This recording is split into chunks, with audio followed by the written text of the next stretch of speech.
Hey folks, welcome to the DarkHorse podcast Inside Rail. I am delighted to be sitting in studio with Brandi Kruse. Brandi Kruse is an independent journalist and commentator. She was a broadcast journalist in Seattle for a decade. She now runs her own show, which is Undivided. That's in camel case. The first word is not the un. It's not even a word, is it? But un is not capitalized and divided is capitalized. Brandi Kruse, welcome to DarkHorse. I'm excited to be here. Whenever somebody who's smarter than me wants to talk to me, I think it's the highest honor. And then I also get very concerned. But I already learned something from you because before you started, you told me about camel case. I never heard about it. So I'm already learning things, Brett. Yeah. But no, I'm super excited to be here and thank you. Cool. Well, I'm glad you're here. It's obviously not so convenient to get here, but you, as a dyed-in-the-wool Washingtonian, are familiar with the ferries. You managed to navigate that without difficulty, so well done. Yeah. You were recently at the White House. Yeah. For a symposium or what was it? They called it a roundtable. A roundtable. On Antifa. And it was the weirdest thing. I mean, I was at home on a Monday, and I like to tell people that a bald eagle dropped a note down my chimney asking me to come to the White House, but I really just got a text message. And I was like, this must be a joke. And they said, hey, this is so-and-so with the White House. Do you want to come to the White House on Wednesday for a round table on Antifa? And this is amid all the anti-ICE stuff that had really ratcheted up in Portland and to a lesser extent, Seattle. And I said, of course, and they were kind of apologetic, like, sorry, it's short notice and all this. I was like, I will be there. We'll make it happen. And actually, I went with a lot of people who I already know, who Andy knows, some other independent journalists across the country who have had interactions or been involved in covering radical left-wing extremism in the United States. And we got there, and then they didn't even tell us until the day of that the president of the United States would be there. So I was under the impression it was a private meeting with a few people from the administration to talk about how to deal with this scourge. And then the day of, they're listing everybody that's going to be there. And so then I got a little nervous, but it was such a cool experience and an issue I care so passionately about. So to get an opportunity at a level like that to talk about it was insane.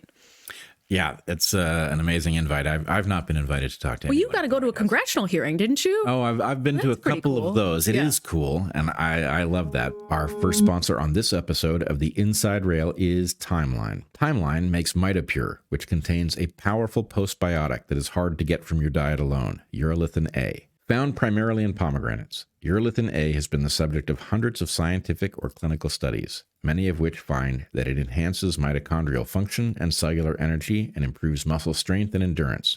But how does it work? Your mitochondria are the powerhouses of your cells.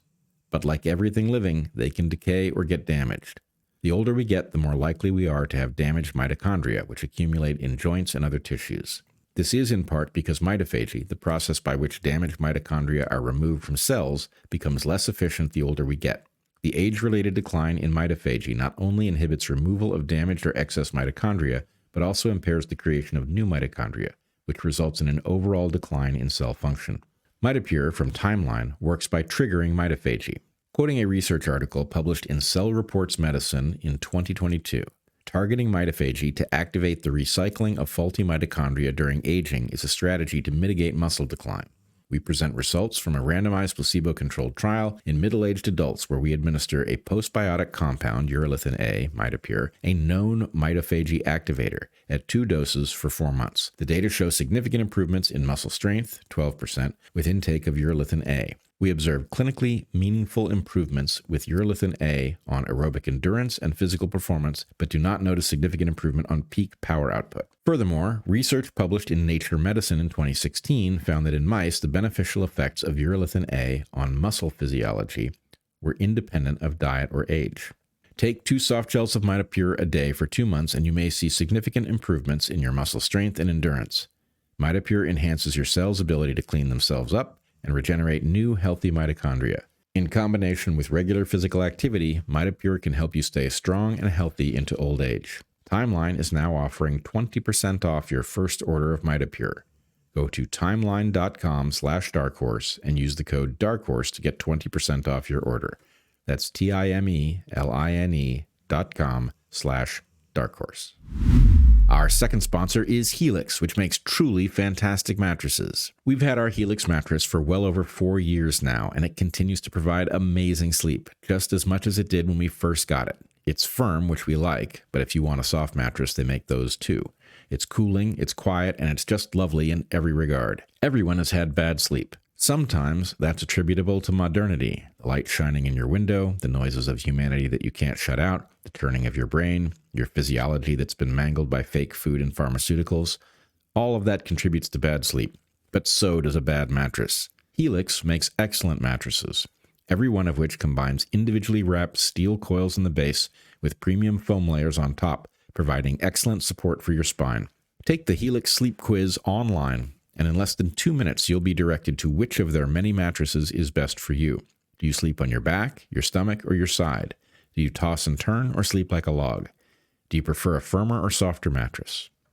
Once you've found your perfect mattress, you have 120 nights to try it out without any penalty in the unlikely event that you don't love it.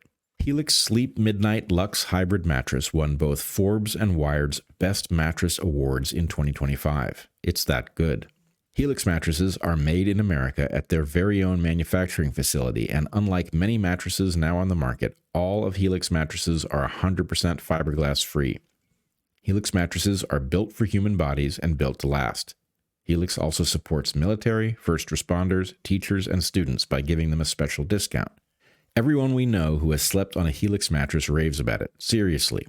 Some family members slept on our Helix mattress for a few nights, went home, and immediately ordered one for themselves. And Zach's got one in his college apartment, which he loves. Helix just makes fantastic mattresses.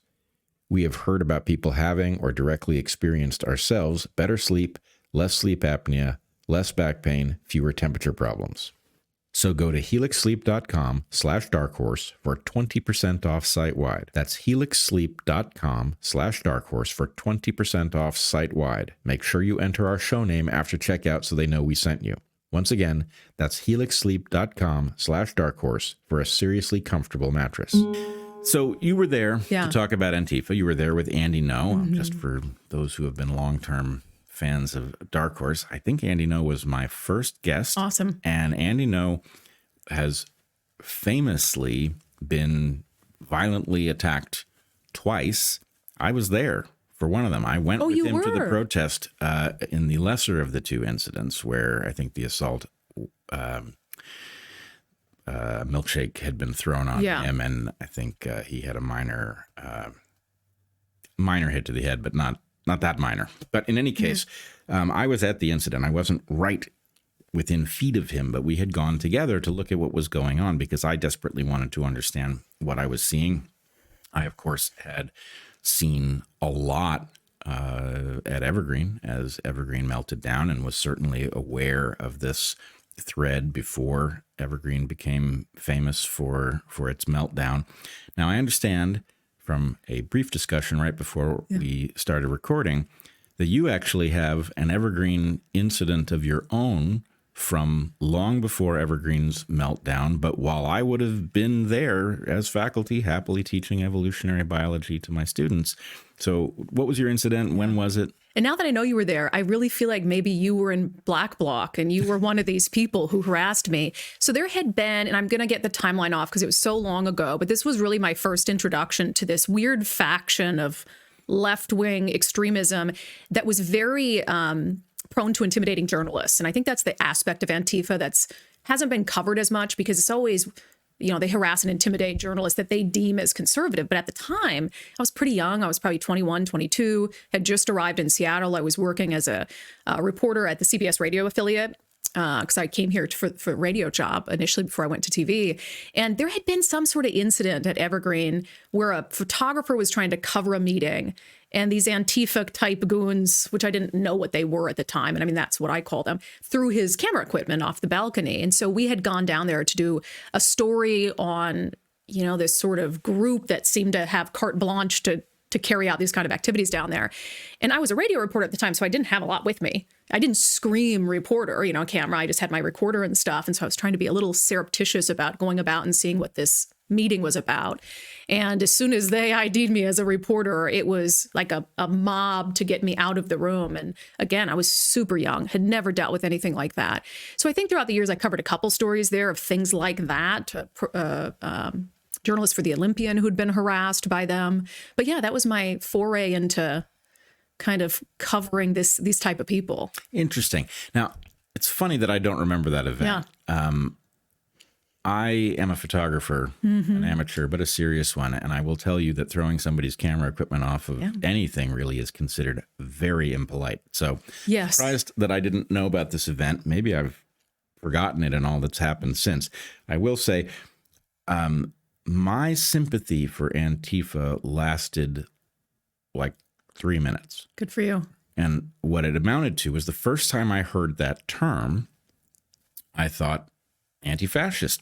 Sound like my people, right? Yep. And then as it was described to me by students, what actually was the objective. Now, I think most of them are fully convinced that they're fighting fascism. Yeah. But when I understand what it is that they are actually doing and in what way they are doing it, I was very alarmed by it. So I was never sympathetic to that militarized branch of liberalism. I still consider myself a liberal, though I find very few other people who are marching under that banner are even understandable to me anymore. I feel like the liberalism I grew up with has evaporated, that the party that is supposed to be liberal now stands for everything that I thought we were about. Yeah, very illiberal. Yes, very illiberal. They're against free speech. They seem to be the party of war.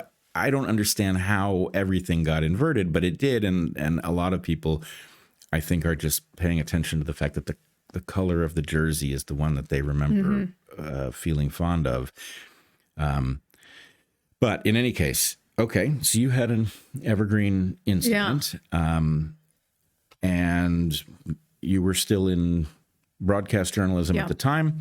You've now gone independent. You've been to the White House. What was the experience? And it's captured. I've seen the video of your statement.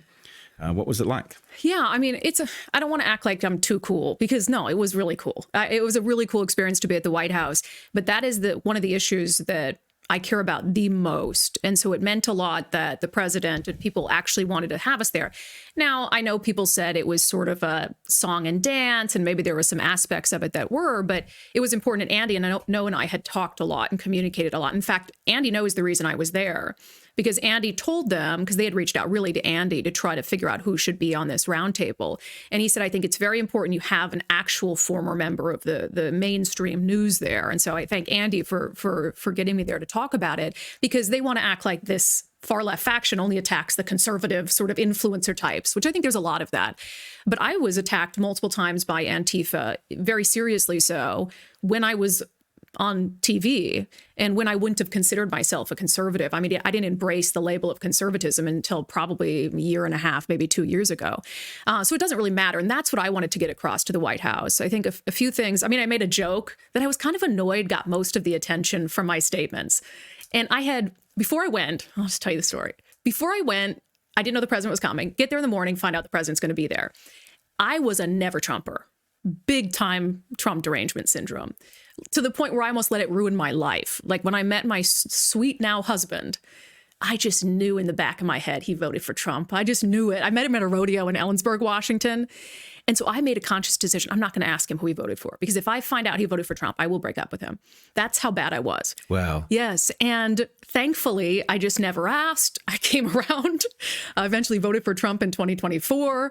And then I'm at the White House with him. And I decided, I was talking to a few people, should I tell the president, who, is a little bit sensitive. Yes, he is. A lot sensitive to dissent or any sort of disagreement. I said, should I tell the president that I used to have Trump derangement syndrome? My husband said, no.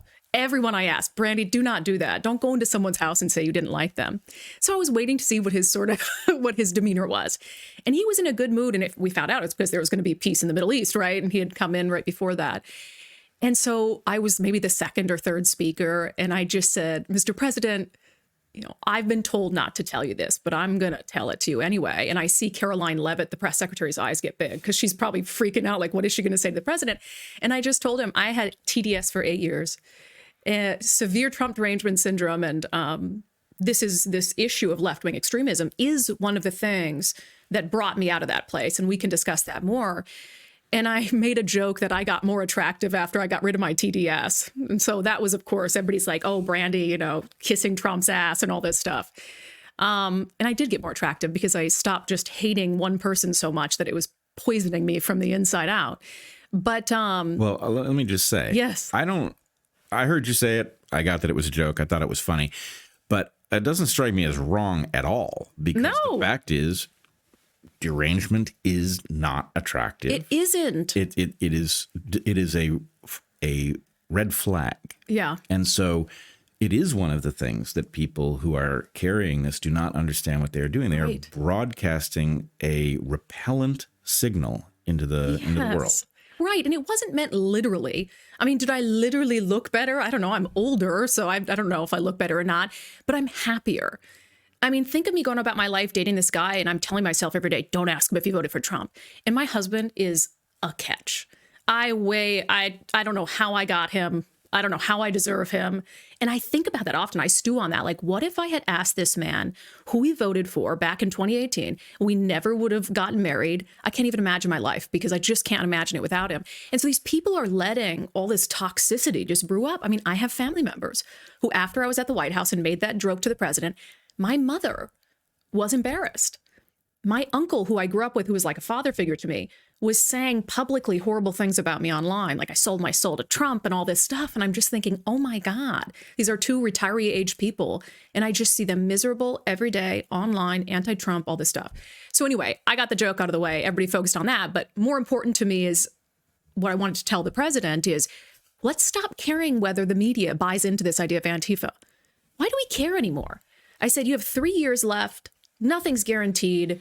Let's try to deal with this in the best way possible. And we don't need the buy-in from Democrats or from the media to do it, because I think they're always looking for that. He's like, oh, why won't you acknowledge Antifa as a real thing? Why won't you use the word Antifa? It's like, I don't care what you call them. If they engage in criminal conduct the way they're doing, let's just arrest them and put them in federal prison. Well, I certainly agree with you that the wanton lawlessness warrants prison, and that one of the hidden features of the system is that this is actually tacitly sanctioned by a legal system that sets a double standard. And if you're, in Portland, as Heather and I were literally on the ground watching the riots break out every night for 100 straight days, the Antifa Black Bloc are attacking federal officers and the courthouse in a way that I know if I had gone up to the courthouse with a hammer and tapped it, I would have been arrested. Yes. Right? And prosecuted. These people had carte blanche. And so there's a question about why are they being encouraged? And maybe I should just put that question to you. I struggle with this a lot. It's one of, people don't like when I say this, especially apparently my family and friends. January 6th was my turning point on President Trump. And that sounds crazy, right? Because that should be one of the lowest points of his presidency. Now, still looking back, I feel like I have to say this. January 6th was an embarrassing day for the country. And I've told conservatives still, if it had been BLM that did exactly that, you guys would have been like, put them in federal prison and never let them out. You wouldn't have been talking about political prisoners, although I do think there was an immense over-prosecution of J6ers. But when January 6th happened, we had just lived through in Seattle 6 months of what I characterize as left-wing terrorism. They took over 6 blocks of the city, patrolled it with AR-15 rifles, which the attorney general at the time was banning. And there was a warlord of CHOP who handed them out of the trunk of his car to random people on video to patrol this area.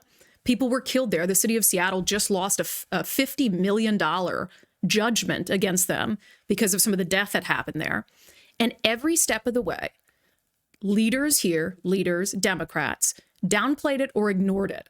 Governor Jay Inslee at the time notoriously was asked about it 2 days into this CHOP occupation. He said, CHOP? I haven't heard about CHOP. What's that? I'm just like, we're stunned. The Attorney General at the time, Bob Ferguson, who's now our governor, he didn't say anything about it. You will not find a press release from Bob Ferguson from that period of time, the state's chief law enforcer, about the occupation of this autonomous zone. And the mayor of Seattle called it what? A summer of love. Right. And so I had just got off those 6 months, and now all of a sudden J6 happens, and it's like, oh, this is the end of our country as we know it. And I'm looking around like, you didn't just see Minneapolis burning to the ground and LA. And so that showed me that there was never going to be any moral consistency on political violence from the left.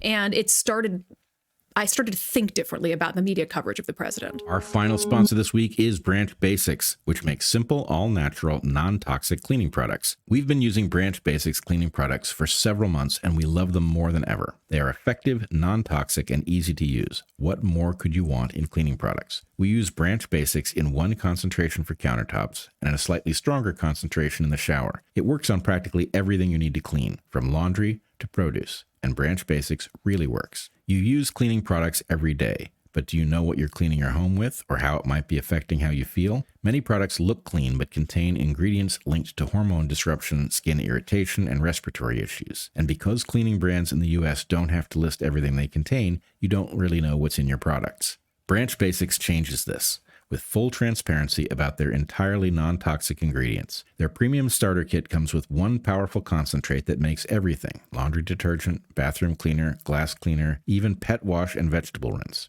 Just one plant and mineral-based formula replaces it all, and it's safe for babies, pets, and anyone wanting to reduce their daily exposure to harmful chemicals in the new year. Branch Basics ships us 2 products, a concentrate and an oxygen boost, and the shipment includes empty bottles that you fill to different concentrations for different jobs. When you run out, all you need to do is restock the 2 products on their site or on Amazon or at Target, and you're again ready to clean everything in your home, from laundry to bathroom to countertops.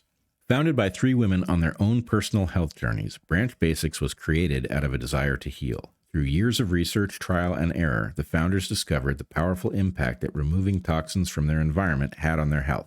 And now they're on a mission to help others do the same. And there's more good news. Branch Basics is now available everywhere you shop: at Target, Target.com, Amazon, and of course, BranchBasics.com. Tossing the toxins has never been more convenient. And for anyone grabbing the premium starter kit, you can still get 15% off at BranchBasics.com with code DarkHorse. Just use code DarkHorse for 15% off the premium starter kit at BranchBasics.com. After you purchase, when they ask where you heard about them, please make sure to mention our show. So I want to pause here because everything that happened in Seattle related to the CHOP, or the Chaz, as it was sometimes referred to, was previewed at Evergreen, the whole playbook. And because I don't know if you realize this, but as Evergreen melted down, ostensibly at first about me and a very standard position that I took, that we shouldn't be excluding people from campus based on race, that basically the place had an obligation to treat people equally and teach them as well as we could. But when the place melted down, the president of the college, who was new to the place and had designs on it, he wanted to reformulate it in a way that he did not have the power to, because Evergreen faculty was empowered by the founders of the college, so that the administration was just weakened because the founders had a traditional view of labor versus management. And so they hobbled management in an effort to enable labor. And that gave the faculty the ability to shut down the president. And so he basically seeded a race riot in order to make his dreams come true. But the point is, as the place melted down, the president, George Bridges, ordered the police to stand down, literally to lock themselves in their police station, which then ceded the campus to the most militant of the protesters, who then did start patrolling the campus with weapons, actually looking for me, stopping traffic on a public road, searching cars. So the whole idea of autonomy, self-governance, the strange behavior of the authorities withdrawing police enforcement rather than recognizing that this is actually a serious situation and it can't set a precedent. So Evergreen set that precedent. Yeah. And then Chop and Chaz takes it to the next level. There was a version of it in Portland. There was a version of it in Washington in and around January 6th. But you're right, no consistency whatsoever and no recognition that we have a structure, a legal structure. It is not perfect. Injustice happens under our structure all the time, but it is far better than we face if we withdraw that structure. It's like you can have this imperfect structure in which an injustice happens a fair amount, but if you withdraw it, you effectively end up with warlords. Yeah. You know, people Anarchy. handing it. Yeah. Raz Simone was the name of the Chop warlord. His real name, I think. I remember this guy. And so anyway, I feel like the left, the self-declared left, is playing with tropes that they don't understand because many of them have never traveled to a place in which governance is much less effective. Yeah. Right? In which we don't have the high quality constitution that we have here. And so injustice is just a much more common feature of life. And so it's like, I'm watching this, people who nominally at one time might have been on what I would regard as my team. I can't seem to make the point. You are playing with fire, and the world you are threatening to create is not one that you're going to like at all. You're going to lament the destruction of this one, and I'm sure you're going to blame somebody else for it, but it's actually you who's jeopardizing it. Yeah. And the message doesn't land, and we're seeing it in Minneapolis this week. Yeah, because my biggest annoyance is every time I bring up some sort of left-wing extremism, which happens not infrequently in Seattle, they always bring it back to January 6th, you voted for the president. It's like you can't use January 6th to excuse thousands of examples of regular left-wing rioting in cities like Seattle and Portland that had like an ICE occupation outside the ICE building there for 3 months over the summer. So you're dealing with people who just are not grounded in any sort of reality. And, you know, to your point about, this is kind of mean, okay? So is it though? I don't know. Sure. I've been covering these people for a long time. So from the Occupy movement into BLM, into the Summer of Love and George Floyd stuff and all of that, and now into this anti-ICE, anti-Trump, whatever it is. I categorize them. So you have the loners. And these are people who are like borderline homeless, sometimes homeless, looking for somewhere to belong, that participate in these things like Occupy and whatever it is. Sometimes I think that there's people even with learning disabilities who are caught into that because I see a lot of that, right? So there's sort of like oddball, sort of disability, low IQ faction that I believe makes up 80% of these crowds you see. Certainly was the case in Portland over the summer, was the case at CHOP. Every mass sort of event. I mean, fine, it's the truth. And then I think there's 10%, especially lately, that are sort of your geriatrics, for lack of a better phrase, pretty much harmless, but I think they're at the end of their life looking for something very meaningful, maybe reliving the 70s. I don't know. And then I think the rest of it are the tried and true anarchists who will kill for the cause. Now, why they feel so strongly, why they want to throw this wrench in all these aspects of society, maybe they feel like society has wronged them in some way, those are the really dangerous ones. A lot of these people are sort of hangers on.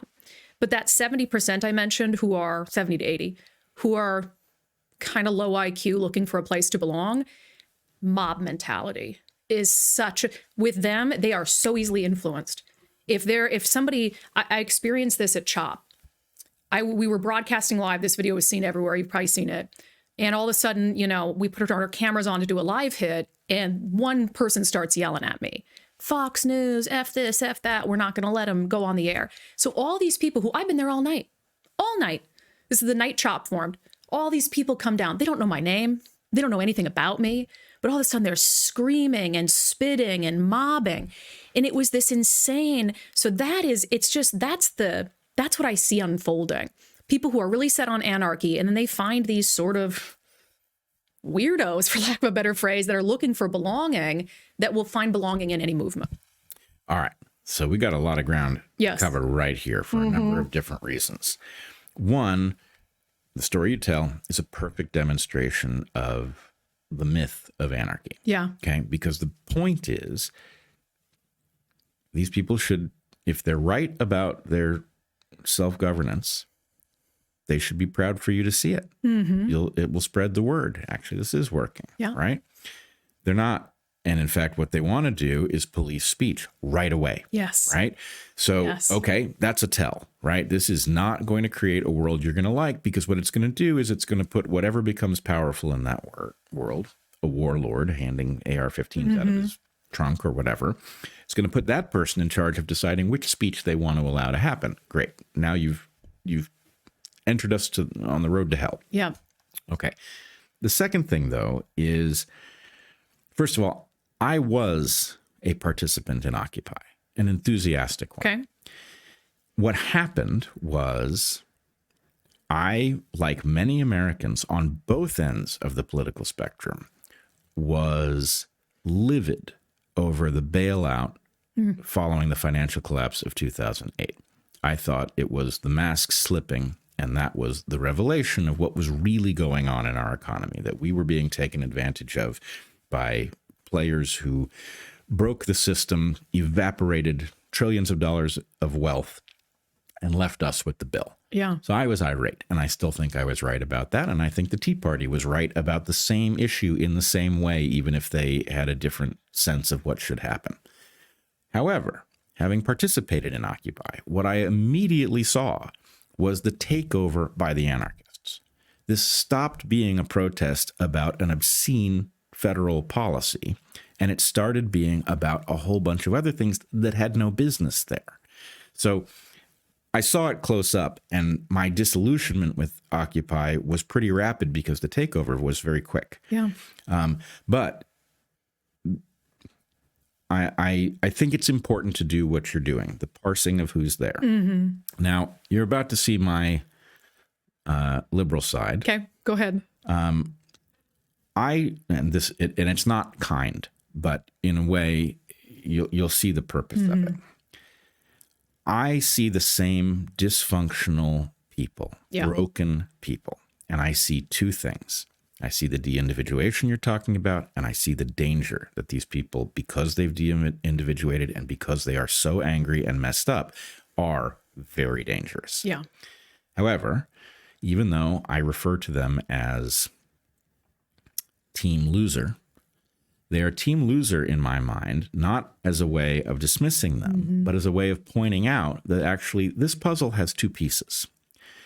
I think the reason that they are so angry is that they actually have been betrayed in many different ways. Not only have they been given an absolutely crappy educational system that has not armed them to compete in this system, which is, I think, why they want to overthrow it. You've got a competitive system in which you're destined to be on the losing end every time because you don't have the capability of competing in it.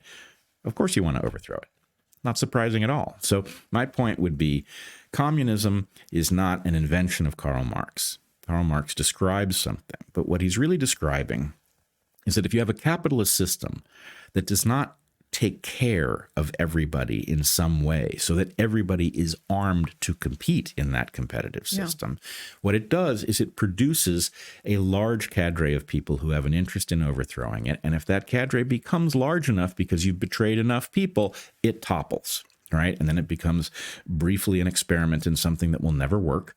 And then, you have to claw your way back to a civilization that functions. So I'm angry at the left for being suckered.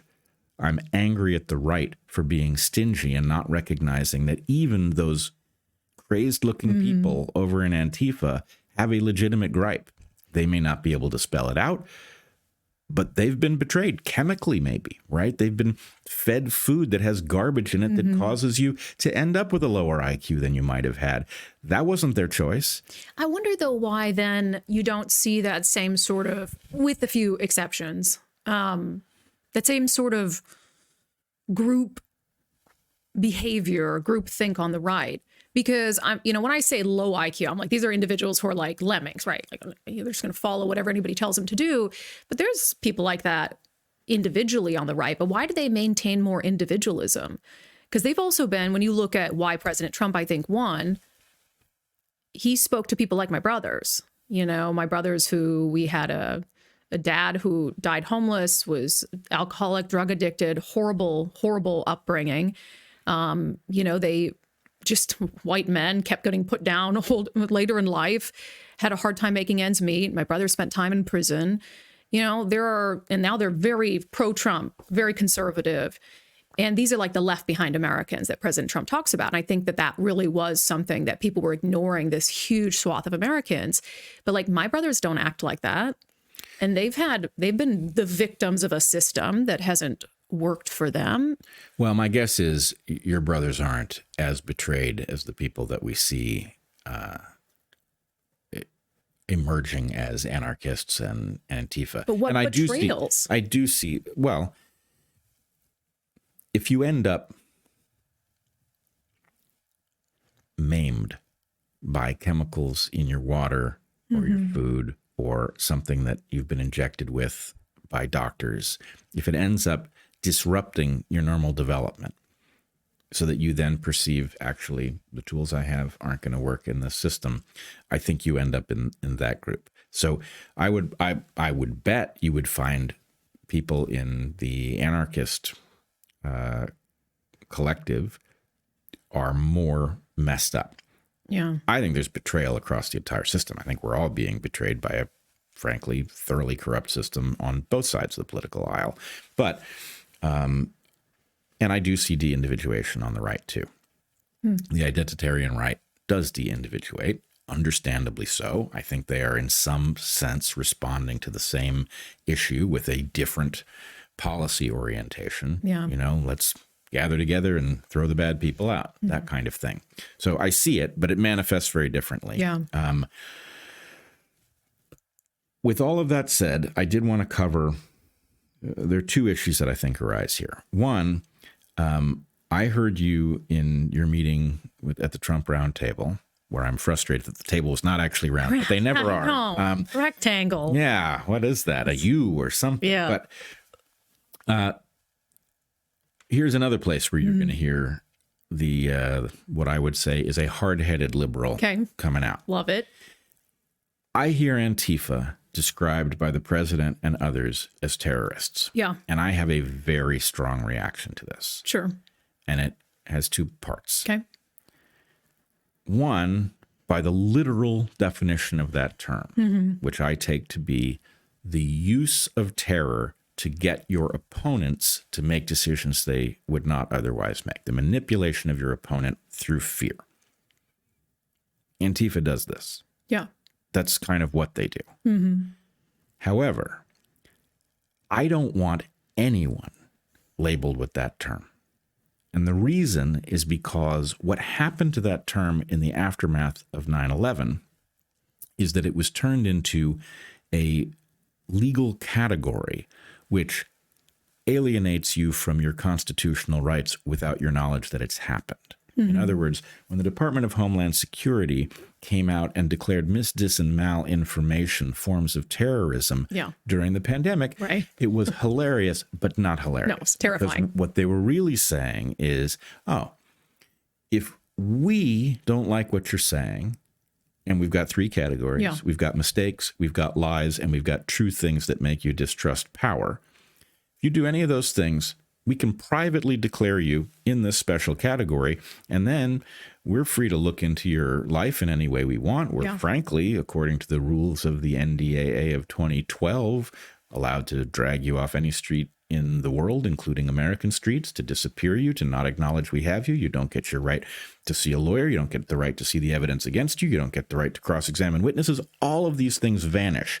And so my feeling is, I think we need to recognize that the marginal people who are showing up as violent anarchists on the streets of our cities have a legitimate gripe, even if they can't or don't phrase it. And B, that they are being endangered in a particular way that should offend all Americans. Sorry, I just had a palpitation. Oh, no. The phrase endangered, talking to people who are endangering others is so hard for me. So let me just understand your position on this quick. So when you say you don't want anyone labeled a terrorist, do you mean literally anyone? Like a terrorists from overseas like Hamas? Let's put it this way. Okay. A Hamas terrorist doesn't have constitutional rights, so the alienation of their constitutional rights is not a problem for me. I don't want them to have constitutional rights. They don't have them. They're not Americans. So I'm really talking about Americans.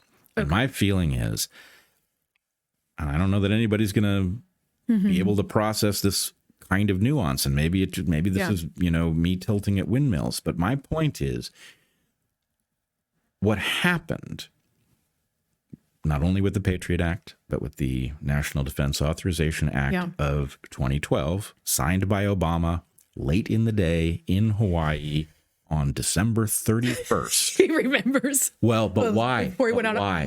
I don't know. Why? Why was it December 31st? It didn't need to be. There was no legal reason it needed to be December 31st, and there was no reason it needed to be late in the day from Hawaii. But if you were signing something late in the day in Hawaii on December 31st, America's already drunk. Okay. It's drunk and not paying attention, and it literally didn't show up in the New York Times the next day. Yeah. I've checked the paper one. It's not there. So my feeling is our Constitution evaporated because a president in Hawaii signed something late in the day when others could be counted on to be drunk. And that ought to have caused every American to say, what just happened to us? Yeah. Right? In light of that, I feel on a very lonely quest to say, hey, don't use the magic term that has been imbued with all of this power because it is a magic term. I'm not saying you can't describe the terrorist behavior of Antifa, but I want everybody to say, hey, we can't use this term because it's been loaded, right? It's been filled with tannerite. I don't know what it is, but that term is so dangerous, and it's been pointed at me. Am I guilty of malinformation, saying things that cause you to distrust government that are true? Yeah. So I'm a terrorist? Okay. Yeah. Now, my feeling is I don't have a lot of common cause with Antifa, but maybe on this one issue, don't use that term for Americans. Man, I have so much to say about that, but I also, I guess, have more questions. Maybe that's the reporter in me that needs to just fully understand. Am I wrong about my interpretation of constitutional rights? And please don't feel bad correcting me if I am. I thought that even if you're not an American citizen, you're subject to the jurisdiction they're in. And so you do have constitutional rights that extend to you. My understanding is that is true to a limited extent. Unless they send you to Gitmo. There's all kinds of loopholes, including in and around the abuses of NDAA 2012. There was a whole lot of shenanigans played with the idea that, for example, your constitutional rights against, for example, illegitimate search and seizure do not exist at the border. Yeah. Okay. Now, we can all understand why that is. Right. Right? We want to be able to control what comes into the country, which means we have to be able to search you if you decide to cross the border. Right. I'm on board. Because you have an option not to cross and not to be searched. You've decided to cross. This is one of the things you have agreed to. It's like, what's the term for your tacit consent when you drive on a road? I've forgotten. There's a legal term for implied consent. That's it. But what they did, amazingly enough, was they said, oh, your constitutional rights don't exist at the border. And then, I kid you not, they took a fat marker and they outlined the border. And not just the border with other nations. They outlined the border with the sea. Right? They drew a fat line and they said, for 100 miles on this side of the border, you're at the border. Yeah. Your rights don't exist. Most Americans live inside that fat marker line. Yeah. So the point is, look, it's an obvious game to alienate us from our constitutional rights. And what they did then is not let us see the tyranny around us. What they then did was say, well, your constitutional rights that you think you have don't exist if you're within 100 miles of the border, but they're now privileges. Yeah. So we'll treat them as if you have them, so you won't notice that you don't have them until we decide, oh, you're a bad one. Yeah. You really don't have them. So anyway, you're pretty close here, though, right? Are you inside the marker or outside? 100% inside the marker. I wouldn't. Don't you think, though, he would be the one to move on an island right outside the marker? That would be you. outside the marker island. I have tried to get them to move the island, and they refuse to do it for reasons that they claim are geological. Yeah. So there's a lot of things I love about what you're saying. So this is a kind of a nerdy story, but I talked about my dad a little bit. And he was a very disturbed man, but he was incredibly smart. My dad, he was bipolar. So he had days he was brilliant. He's still the smartest person I've ever met. And then he had days where he'd like wake up drunk, right? And so you got one or the other. But the very first word my dad taught me to spell, do you want to guess what it is? It wasn't chrysanthemum? No, it was Constitution. Oh, that's a good one. I know. And I didn't even know what it was at the time. I didn't even appreciate what he was doing, but I still remember it was like a drill sergeant, like CONSTIT. He would drill it into, and I have this picture my mom still has where I drew a big trophy, like a gold trophy. And the trophy says Constitution. And it's like, I was in grade school and I probably didn't even know what the Constitution was, but I knew from my dad it was this very important thing. It was like a prize, right? So I definitely understand so much of what you're saying. And I was pretty young when 9/11 happened. I mean, I'm 37. I was born in 88. But, I still remember that switch in society. I remember when we'd send my mom away on work trips and my dad would convince the pilot to let us sit in the cockpit and this pilot would be smoking a cigarette, just weird stuff. And so we gave up a lot as Americans because of terrorism. And some of it, little by little, maybe we could wear our shoes now, right? Through the airport. Maybe we realized some of that was too much.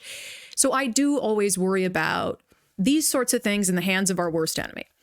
How would an AOC use, all of these designations? Because remember, like Moms for Liberty by certain organizations is considered a domestic terror organization, which is crazy. It's literally just moms who don't want their kids to be indoctrinated in school. So I understand that. But I also said at the White House, in my defense of, trying to keep this all on track, I said, genuinely, I don't care really what we call them. Like, we have to judge their behavior and prosecute them based off their behavior. Because I do agree that it's hard to say they're terrorists. But I do agree with kind of the sentiment of, okay, but what is Antifa? How do we prove someone is Antifa? So when I say they're domestic terrorists, I say it in the sense that they are terrorizing people in pursuit of a political and social agenda. I agree with that. But then there's going to be individual instances, like the people who were meeting in the desert down in Arizona or California, getting ready to bomb an event on New Year's Eve. And they were members of the Turtle Island Collective. I'm dimly aware of this. Apparently, the United States used to be called Turtle Island. Turtle Island, right. Yeah, by the natives. And so it's called the Turtle Island Collective, but they're a far left extremist group. And they were like testing bombs out in the desert, and they were going to blow something up in Los Angeles on New Year's Eve. And the federal government, using this new terror designation, basically thwarted it. So it's hard for me because I do believe that there are terrorists that deserve to be called terrorists. I agree with you, though, that we can't just say, we certainly can't call ideology terrorism.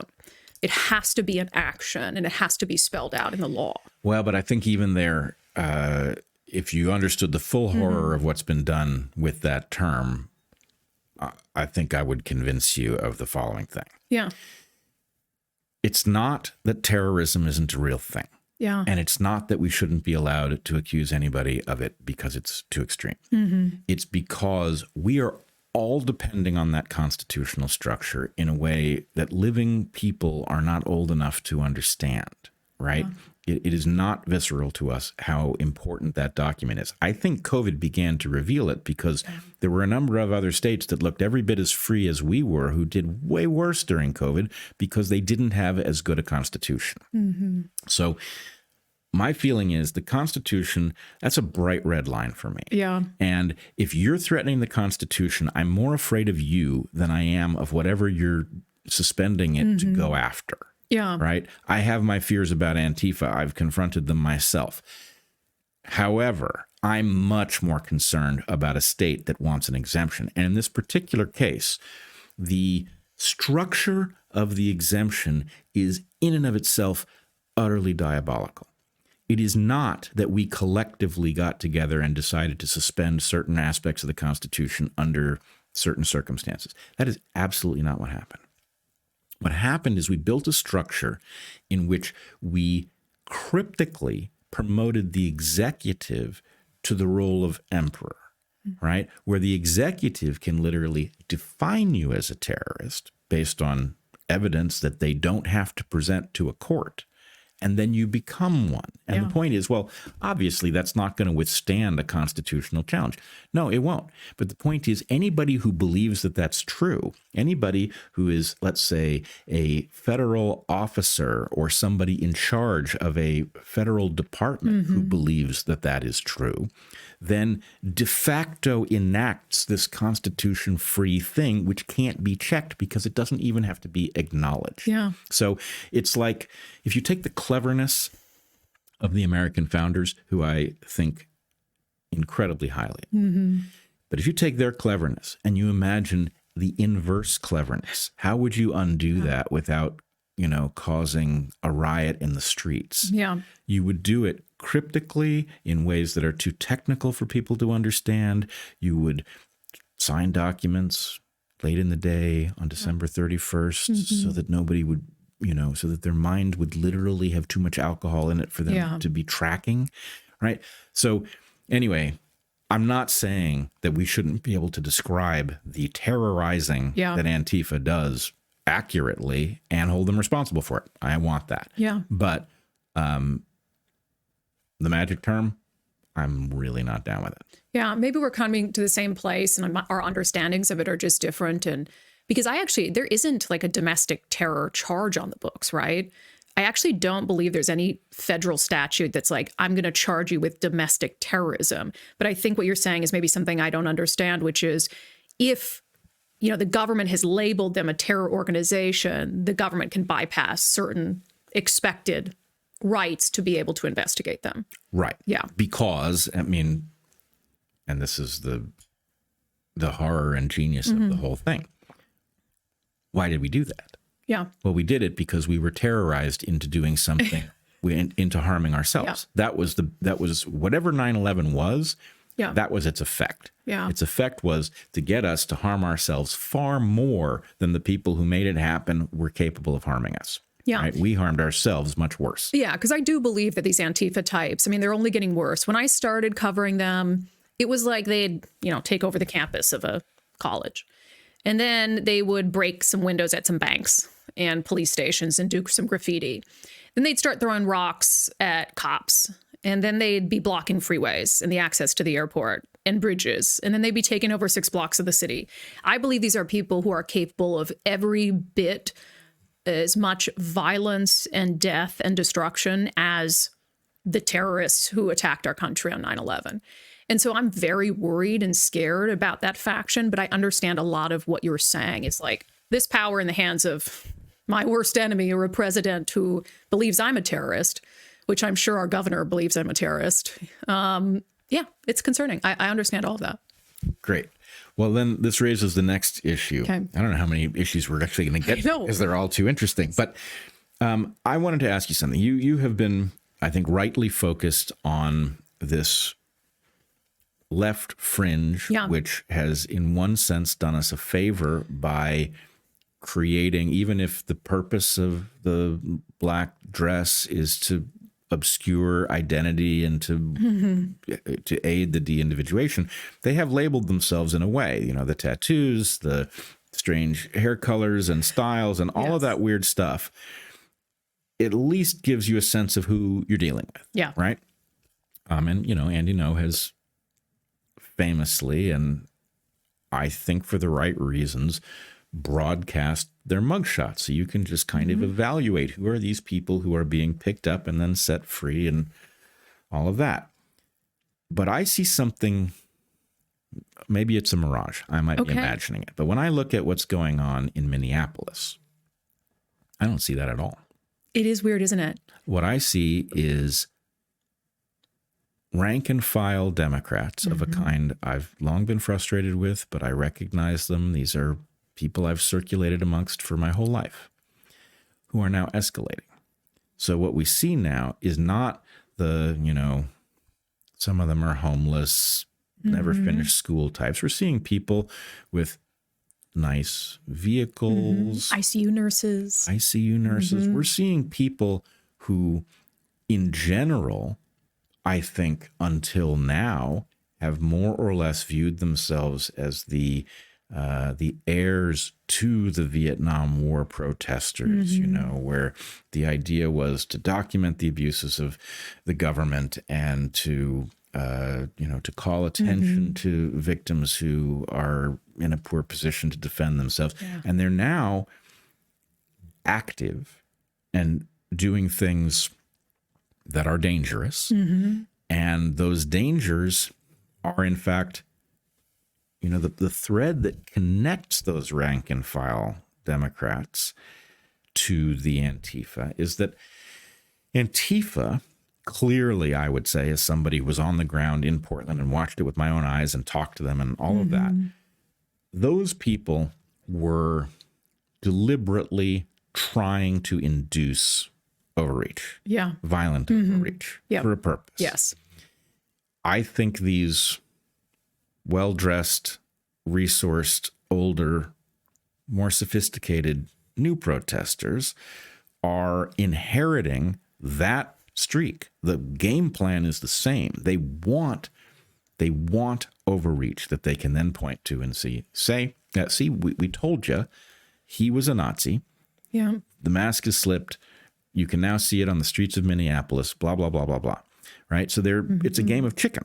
Yeah. They're trying to induce that same thing, just as Antifa did, but it's not the same people. You're the first person I've heard articulate that. And there is a stark difference. One, I am from Minnesota. So I see literally like the chicks I used to drink boxed wine with in high school. And so I'm looking at this from the lens of like, those are my, fellow Minnesotans. And it's a very weird thing when the sort of Minnesota nice that what we're seeing. I think there's a couple things going on, and I don't know for sure. These are guesses based off of covering these radical groups for sort of what we're seeing. I think that they have been given, this behavior has been excused to an extent that even in 2020, it wasn't excused. I mean, you have the lieutenant governor, a white woman, I think she's white, in Minnesota, telling people to put their bodies on the line. You have Governor Walz, like whitest of the white Minnesotan type dad dude, saying we're at war with the federal government. And you have all measure of senators and Congress members who are using similar language. And like you said earlier, let's just be honest. If we were led to believe and convinced that we were literally fighting Hitler reincarnate, what wouldn't you do to stop Hitler? There are very few things I wouldn't have done to stop Hitler. I probably could have killed somebody. And so when you're convinced by all of these people, and not just fringe politicians, look at Tim Walz. I mean, when you're convinced that this is fascism and we're going to lose our country and our democracy, as Governor Bob Ferguson here in Washington State has said, Attorney General Nick Brown has said, you're really screwing with people's minds. And then you have this white savior mentality that's happening. We got to save these brown people from the fascist government. We really do need to study what's going on with liberal white women between the age of 40 and 60. Somebody needs to study them in a lab. But I think there's this sort of white savior mentality. Also, a third thing, I feel like we're at critical mass with Trump. They've been telling us for 10 years, like he's going to destroy our democracy. He's going to take over. And he hasn't done any of those things. And all these dire warnings about America as we know it ceasing to exist. And now the clock is ticking. And they need something to manifest, almost to justify, I think, their TDS over all these years. So they're just like, whatever we can do to not have been wrong about Trump. I just feel like the closer we get to his last day in office, the more unhinged and psychotic those people are about to act. I agree. And I'm afraid Trump is just not the right person to be on the other side of that conflict. I see exactly what you're saying. And I think because of who Trump is, both in his own mind and to his supporters, that the tendency to just be fed up with this nonsense, and it is nonsense. You literally have the governor of this state creating the problem that's going to get people killed, right? Yeah. The whole idea that the state is itself obstructing this enforcement effort is making it much more likely that something horrifying will happen, and two horrifying things already have happened. But you don't even see it, right? Like the failure of of Minnesota to hand over people in state custody who ICE has a right to deport. Yeah. This is standard practice. Yeah. And to not do it forces these officers onto the street. Now, are these officers the right people? No, I don't think so. I don't think they're well enough trained. I don't think they were hired with the right incentives. I think they've effectively been told that they are licensed to do all kinds of things that they shouldn't be. There's all kinds of horrors in the nature of the force on the streets. But anyway, you've got two sides playing chicken. Yeah. Well, I disagree a little because Trump did something I was really surprised about. Is he did back off a little bit in the sense that there was a little of an admission after Alex Preddy was killed. And I'm not going to act like I know whether it was justified or not. People want to pause every frame of the video. And there's things I'd like about it. There's things I don't like about it. I don't know. But Trump, Bavino left, and Bavino was this sort of character out there. He wanted the cameras and he was going to show how tough he was. And then President Trump said, hey, I'm sending in Tom Homan. And he said specifically, he has not been involved in Minnesota so far. That was Trump saying we need a fresh break. I was actually very surprised by that because that does make him look like he's reevaluating. And I was surprised he wanted to be seen as reevaluating the situation. And then Tom Homan came in and had a meeting with Walz, a meeting with the Minneapolis mayor. And both, Walz said good things about that meeting. Homan said good things about that meeting. And even he got the AG now to agree to hand over illegal aliens in state custody, which is huge. That is a huge component of sanctuary jurisdictions. So I understand Trump is very compulsive, right? And I don't want him to push it too far either. But that little moment showed me that maybe he won't. So I have like a little bit of a hope. But also he could be in there doing everything by the book. These could be the best trained ICE agents on the planet. They'd still lose their mind about it. They would still be out there. Well, not only would they still lose their mind about it, but there would still be errors and they would be captured and they would be portrayed. Yes. The best you could possibly do here is fail not terribly. Yeah. There's no law enforcement agency on the planet that can be perfect. And we should expect them to get as close to perfection as possible because them not being perfect can mean the loss of human life, right?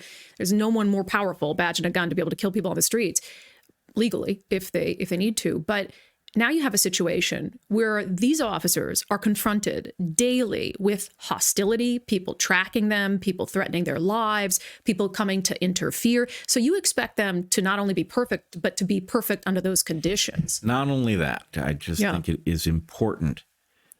The whistles and air horns. Yes. This is a neurological manipulation. Yeah. These people are being put into a frame of mind in which it's almost impossible for anybody to do their job correctly. So the fact that these people may not be trained enough to do their jobs correctly, you don't want them doing their jobs correctly. You're trying to make them make errors. And so, if you're trying to make them make errors, the fact that they're not well enough trained not to make errors is a secondary consideration. You want the errors, right? That is a tough one for me, right? You're claiming that the problem here is that innocent people are endangered by this effort, while you are attempting to make that danger greater for the purpose of getting the right video that will finally match the story you've been telling. Yeah. And it's horrifying. It's such a good point because, they've called them Gestapo and slave patrols. And then Walz said they're untrained, like a militia, basically. It's like, okay, let's say they are. Let's just give none of them the benefit of the doubt and say they're the worst trained agents ever in the history of the world. And they're just out there shooting people at random. Then maybe don't go out and confront them. Because the chances, if they are who you say they are, chances are pretty high you're not going to leave that encounter. So they don't even buy what they're selling, right? Yeah. And some of these same agents also worked for other presidents and were out there doing this kind of work, but they weren't being harassed, they weren't being stalked, they weren't being put on camera. And there were shootings by ICE in previous years. I mean, it's just a different scenario, and people aren't looking at it clearly. But you make such a good point about the types of protesters, and I think people need to be focused on that more. I don't know if I should say this, but I don't think any of them will watch because they're very, very liberal. So I go to a yoga studio in a well-to-do area outside of Seattle. This is just happening today. So a little yoga studio drama. And I went because I just need to calm down, just a political job. And I'm like, I'm going to start yoga, get my, whatever you call it, Zen or whatever. And I knew, I was like, I'm going to feel so out of place here. If people know who I am, I'm probably not going to be welcomed and all this stuff. But at this yoga studio, I never experienced that. Never experienced it. Nobody bothered me. Got to go in. Even had a couple people who said, hey, I love your show. Thanks for what you're doing. Kind of whispered it, right? Because you can't, right. be like a conservative. So anyway, the yoga studio posted on their Facebook page this morning, we have been facing, some pressure to speak out about ICE and stuff. And we just want to keep this a political free environment, which is great. Yep. Of course, it's a yoga studio in a tiny little town full of rich people. And all these white women are like, saying this is saying something. And you're saying that you would allow ICE to come in and take your members.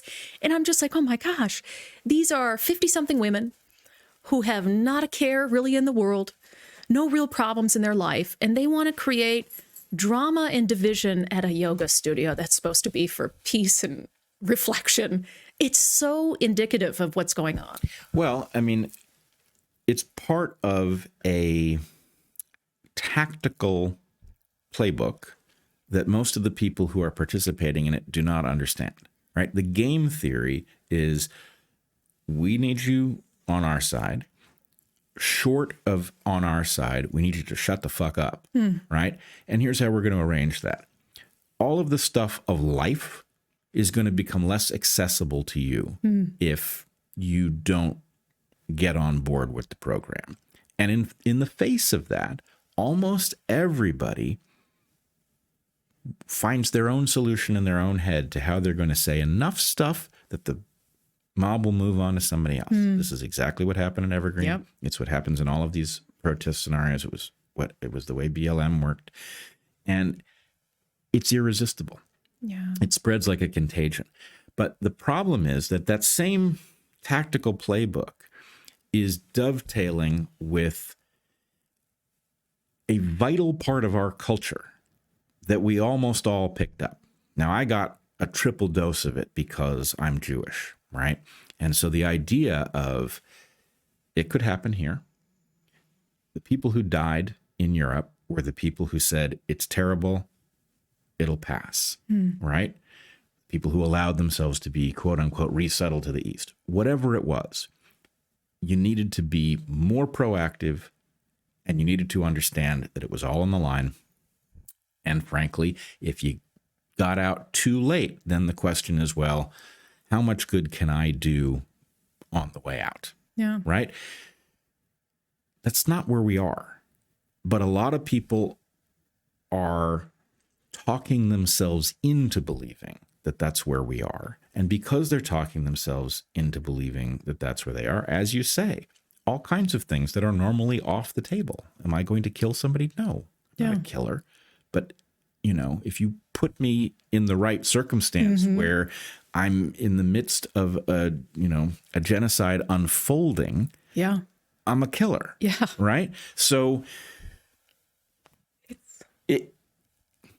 we're primed for it. Somebody is actively triggering it. It's part of a game theoretic contagion that spreads across a population. And it is the reason I think that we can't talk to each other because, imagine that you're trying to have a conversation like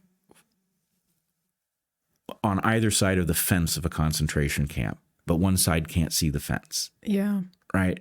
And they're just like trying to understand, what you're talking about. But so anyway, we can't understand each other, I think, and this is drawn from my perspective, which it sounds like you share. I think one side is involved in a delusion that we are in that phase of history, right, for which we are all on the lookout for the signs. And frankly, I think both sides are being played. That game of chicken that we're seeing on the streets of Minneapolis is useful to people we don't know.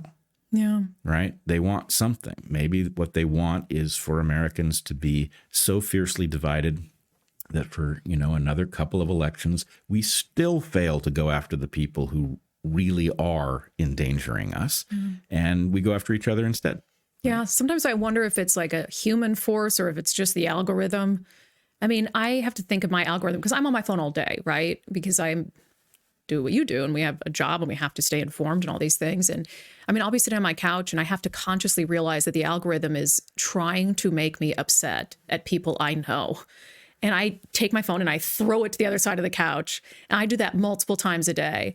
And I think of that with like my mom I mentioned is very anti-Trump. And no matter how many times I ask her, I don't want to talk about politics. Let's talk about your fishing trip or whatever it is. She still can't help it. She comes back and sends me something she saw on Facebook. And it's just until we can break people free from this algorithm that's just shoving all this stuff at them every day. I mean, I think social media has a ton to do with it. Like the whole yoga thing I just told about. Would that lady show up at the yoga studio and tell the yoga lady, oh, you would let ICE come in here and steal people? Would she confront her like that? Never. But she'll say it online, you know? Right. Mm-hmm. It's really wild. I think every day about how are we going to break free from this? What is the end of this period of time we're in? You know, at the risk of saying too much, my parents, they're the liberals who raised me. Yeah. They still read the New York Times as if it's a newspaper.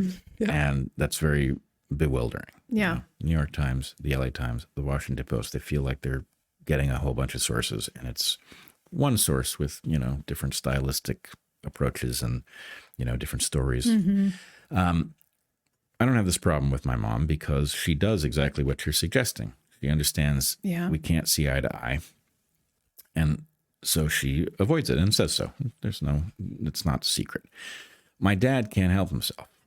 My dad, and it comes from a place of love, I can tell that, is constantly trying to wake me up to what I have not understood about the people that I pay attention to, the people that I politically have supported.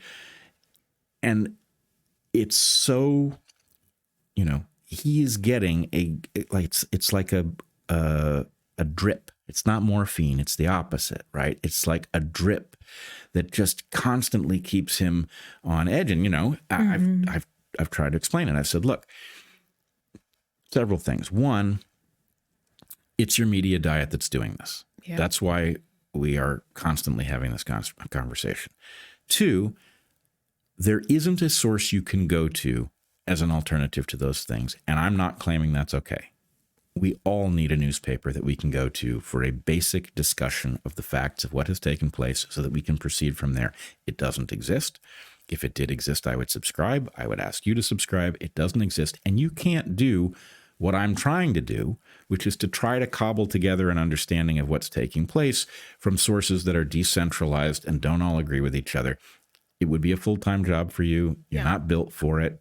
You know, frankly, you're too old to even attempt it. And those of us who are attempting it are not doing a great job. It's, you know, it's not a substitute for a newspaper, just the same way podcasts aren't a substitute for, you know, a proper science discussion. Mm-hmm. It just doesn't work. Yeah. But it's better than nothing. So anyway, there's something about the people that we are trying to maintain our relationships with who haven't at least broken free of the thing that's feeding the toxin into our culture. Mm-hmm. And I frankly don't know what to do about it. I don't either. And it's a lot of it is the older generation. And I think my mom's age, and I love my mother, love you, Mom, if you do watch this. I don't think she's equipped to handle Facebook. I don't think she's equipped to make judgments about AI, to understand in the sense that maybe other people who are more media literate do about what the algorithm is doing. So I don't know what to do about it either. But I think that the frustration for me, because people will treat me like I'm a Trump ass kisser, right? You and I both have been there and back.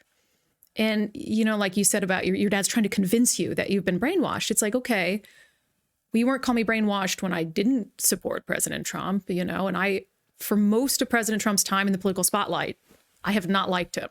And it was about a 1.5 year period of time where I started to switch a little bit. And so it's like, how could I be brainwashed if I was on the never Trump side and now I'm on this side? And I never get a great example for that. Well, people will say, oh, you did it for the money. You know, that you left your job and it was going to be better for you to be a conservative. And I'm like, well, that's a stretch, right? So I don't know. I don't know the answer to it. It's really frustrating because I do think about it every day. Well, it does raise the part of it that's so troubling to me. And it's, I'm not primarily talking about my parents here, but I don't know how many of these situations I've been to where I've reached a conclusion that's admittedly outside the mainstream, and it takes a long time for what I was seeing to become visible to the mainstream. And I'm not saying I've gotten everything right. I try to be very open about the stuff I've gotten wrong. I try to correct it publicly and as quickly as possible, but I've gotten a lot right that sounded pretty wild to begin with. When my people hear me say something that sounds like, oh, he's now finally lost his mind, I want them to think, that's not the first time I've had that impression, and I've been surprised before. I'm going to give him the benefit of the doubt.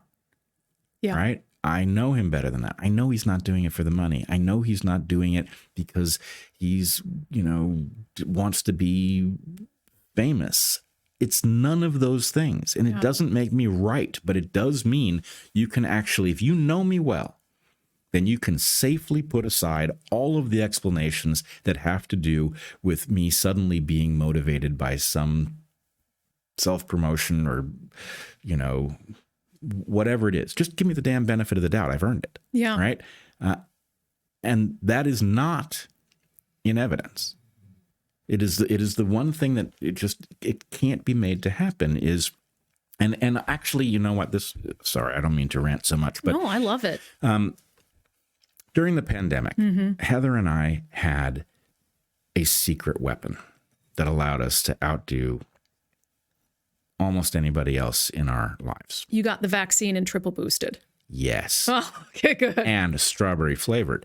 No, our secret weapon was each other. And what it really meant was there was nothing that was going to get between the two of us that could cause us not to be able to at least figure out what we disagreed about, right? The fact that our relationship was not intermediated by a screen or a telephone line or anything like that, and that we had a long history of going through all kinds of different situations and facing perils together and not seeing eye to eye. The fact that we had all of that track record and then interpersonally could not be divided by anything that was going on in the outside world, even if we didn't come to agreement about it, allowed us to remain sane. Yeah. And I saw everybody who didn't have at least one person in that category become some kind of insane, right? So anyway, I think the thing that wants to persuade us of stuff that causes us to behave in ways that help it at expense to ourselves, that thing is getting better at bringing that about. Yeah. We are getting worse at resisting. Our immunity is down. And giving each other the benefit of the doubt based on the fact that, I've known you for 25 years or 30 years. I know you think that what you're saying is reasonable. Therefore, I'm going to proceed from that understanding and try to figure out what we disagree over. It's not that hard. I think the younger generation is going to save us. And I haven't felt that way about any younger generation except this one. And I don't know what you call them now, coming of age, like out of high school into college right now. Gen Z. Is it Gen Z still? Yeah. Strong independent streak. I think that they've grown up with this very divisive environment. And they're starting to want to detach from their devices. I'm at the point where I will leave my phone dead for a couple days. My producer hates it. And I'm really getting sick of it. But I'm seeing it there. I have these neighbor kids who'll come walk our dogs and stuff and watch them grow up a little bit. They are not tethered to their phones anymore. And in fact, there was this little trend going around of them. Have you seen this analog bag trend?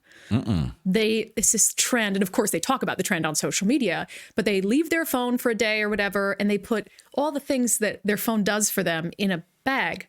Like a book, they put a book in the bag and they put some pictures of their friends in the bag, and they just put some things in the bag that I don't know, are supposed to be a temporary substitute for their phone. Just like a And little I was like, jigger of dopamine or something. it's like, I can't scroll for my friends. So you just pull up the pictures quick and look at it. But I'm just sort of like, Actually, it's brilliant. I love it. And I'm just thinking about it. Wow, we could all use an analog bag where you leave your phone, you pick up your bag, and you just go out into the wilderness or something. So I actually have a lot of hope for this younger generation. So maybe we all just die off and things will be fine. Well, the first part of that wish you're going to get at some point. But look, I don't know. So first of all, now that you say it, I am unfortunately not good at calculating these things in real time, but I don't know whether you're talking about the very beginning of Gen Alpha or the very end of Gen Z. People know what I'm talking about. But like whatever. The late teens right now, the kiddos. The youngins. Yes. Here's the problem with the idea that they're going to save us. Okay. Can you just let me have that? Can't we just say they're going to save us? If that's what you really want. I mean... No, it's fine. I'm already so far into my red pilling. Just keep disappointing me about life. Okay. And I'm going to bring this back to some Washington stuff here in a second. Mm-hmm. But the problem is I don't think you can bootstrap the characteristics that are necessary to save us. In other words, Gen Alpha, even if they have the right instinct about all of the stuff in the world that's making us crazy, don't have the culture that tells you what to do when you face a world gone crazy. And so there has to be some partnering with, I think it's going to be the rebels of each generation ahead, right? Frankly, there are even boomers who make sense, right? But they're not the mainstream boomers. They're the boomers who saw a few things and woke up to what their generation was about. But anyway, the renegades in those generations are going to have to figure out how to communicate with the Gen Zs and the Gen Alphas. And it's not easy because, ancestrally speaking, I don't think you would have a regular generation gap where, if you go to Latin America, where a culture is more or less still intact, they don't treat the old people as, that's grandma. Yeah. And they're just not like that. Yeah. Right. The point is grandma is a meaningful person to them. And, and they honor that. And yes, there are things grandma's not going to understand. But in general, the point is the elders are understood to be a part of that sort of river of wisdom that flows down to new generations. And for folks in this part of the world, what you have is, like I was a computer early adopter. I was a dyslexic kid, and my dad got me a computer to help me do the stuff in school that I could not do. And it actually allowed me to graduate high school and to go on to college and eventually graduate school. But so I was early in this computer thing. I'm not somebody who struggles with tech at all. Yeah. But of course, I struggle with my tech at this point. It's become so bewildering and arbitrarily complicated that, of course I'm asking my kids to help me accomplish things that I feel certain I should be able to figure out how to accomplish. And so the point is that, to the extent that the younger generations just have native tech stuff in their environment, and the old people are all confused by it, that is making it hard for them to relate to us. But they need to figure out how, or we need to figure out how to reach them because they're not going to be able to do it on their own. Yeah. Well, and especially if they start carrying those analog bags, we can't reach them at all. Unless they have a walkie-talkie. No, what are we supposed to? But no, I agree with you because I'm so embarrassed to admit it, but it doesn't matter. And I'm really not that old. It doesn't matter how many times somebody explains it to me. I don't understand Bitcoin. You could explain it to me 100 times. I will always ask. I will always say, well, it's not real. I don't understand it. So yeah, there are definitely some huge divisions and they just take to things easier. But here, I can explain Bitcoin to you. Do you want to be the 100th person to try? No, I got it. Okay, you're going to get it. You're going to get it right away. It's like money unless the power goes out. Oh, great. Got it. Now I get it. Yeah. The mining and all, it just is like, why? I don't. I'm blonde on a few things. Bitcoin number one. You're not alone. And there are aspects of it I struggle with too. Let me ask you a question. There's a segue here. the issue of my contention that the younger generations are not going to be able to bootstrap our way out of this danger because they don't have a culture to draw on that would tell them what to do has a strange echo in the questions of what's going on in Minneapolis, to me at least, and what's going on in the state of Washington with respect to gun rights. Yeah. So here's my thought that I had a few days ago when pondering the question of Alex Pretty's death, which I take to be the death of, I see him as reckless for the way he behaved, but he was obviously not guilty of some crime that warranted his death. Yeah. Though it may have been a justified shooting based on a legitimate fear that officers may have had in the moment. So with that said, it's surprising to see a guy with Alex Pretty's profile armed in the way he was.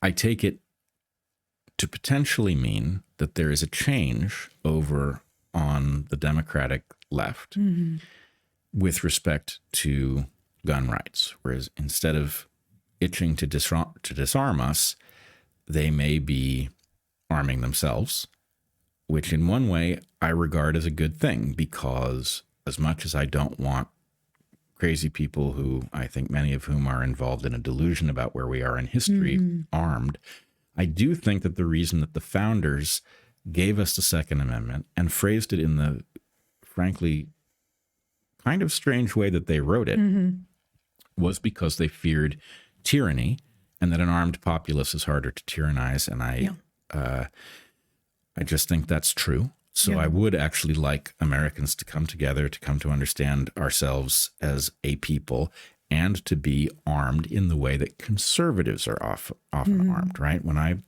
switch sides on this issue, and it's one of the issues I have switched sides on, I found that gun culture was overwhelmingly conservative. It's overwhelmingly male. It's often highly technical. It is obsessed with responsibility. Yeah.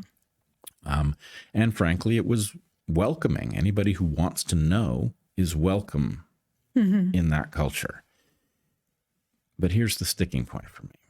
I'm trying to imagine, I don't know what Alex Pretty was like. I've seen stuff. I don't know how prejudicial it is. But if you find yourself obstructing ICE in the streets of Minneapolis, whether it's the right thing or the wrong thing to do, I have a pretty good idea where you are politically. My own interaction with people who are there politically is that they are allergic to conservatives. Yeah. I think conservatives are out of patience with people on the left. I deal with that a lot as somebody who's still on the left, but they're out of patience with people on the left.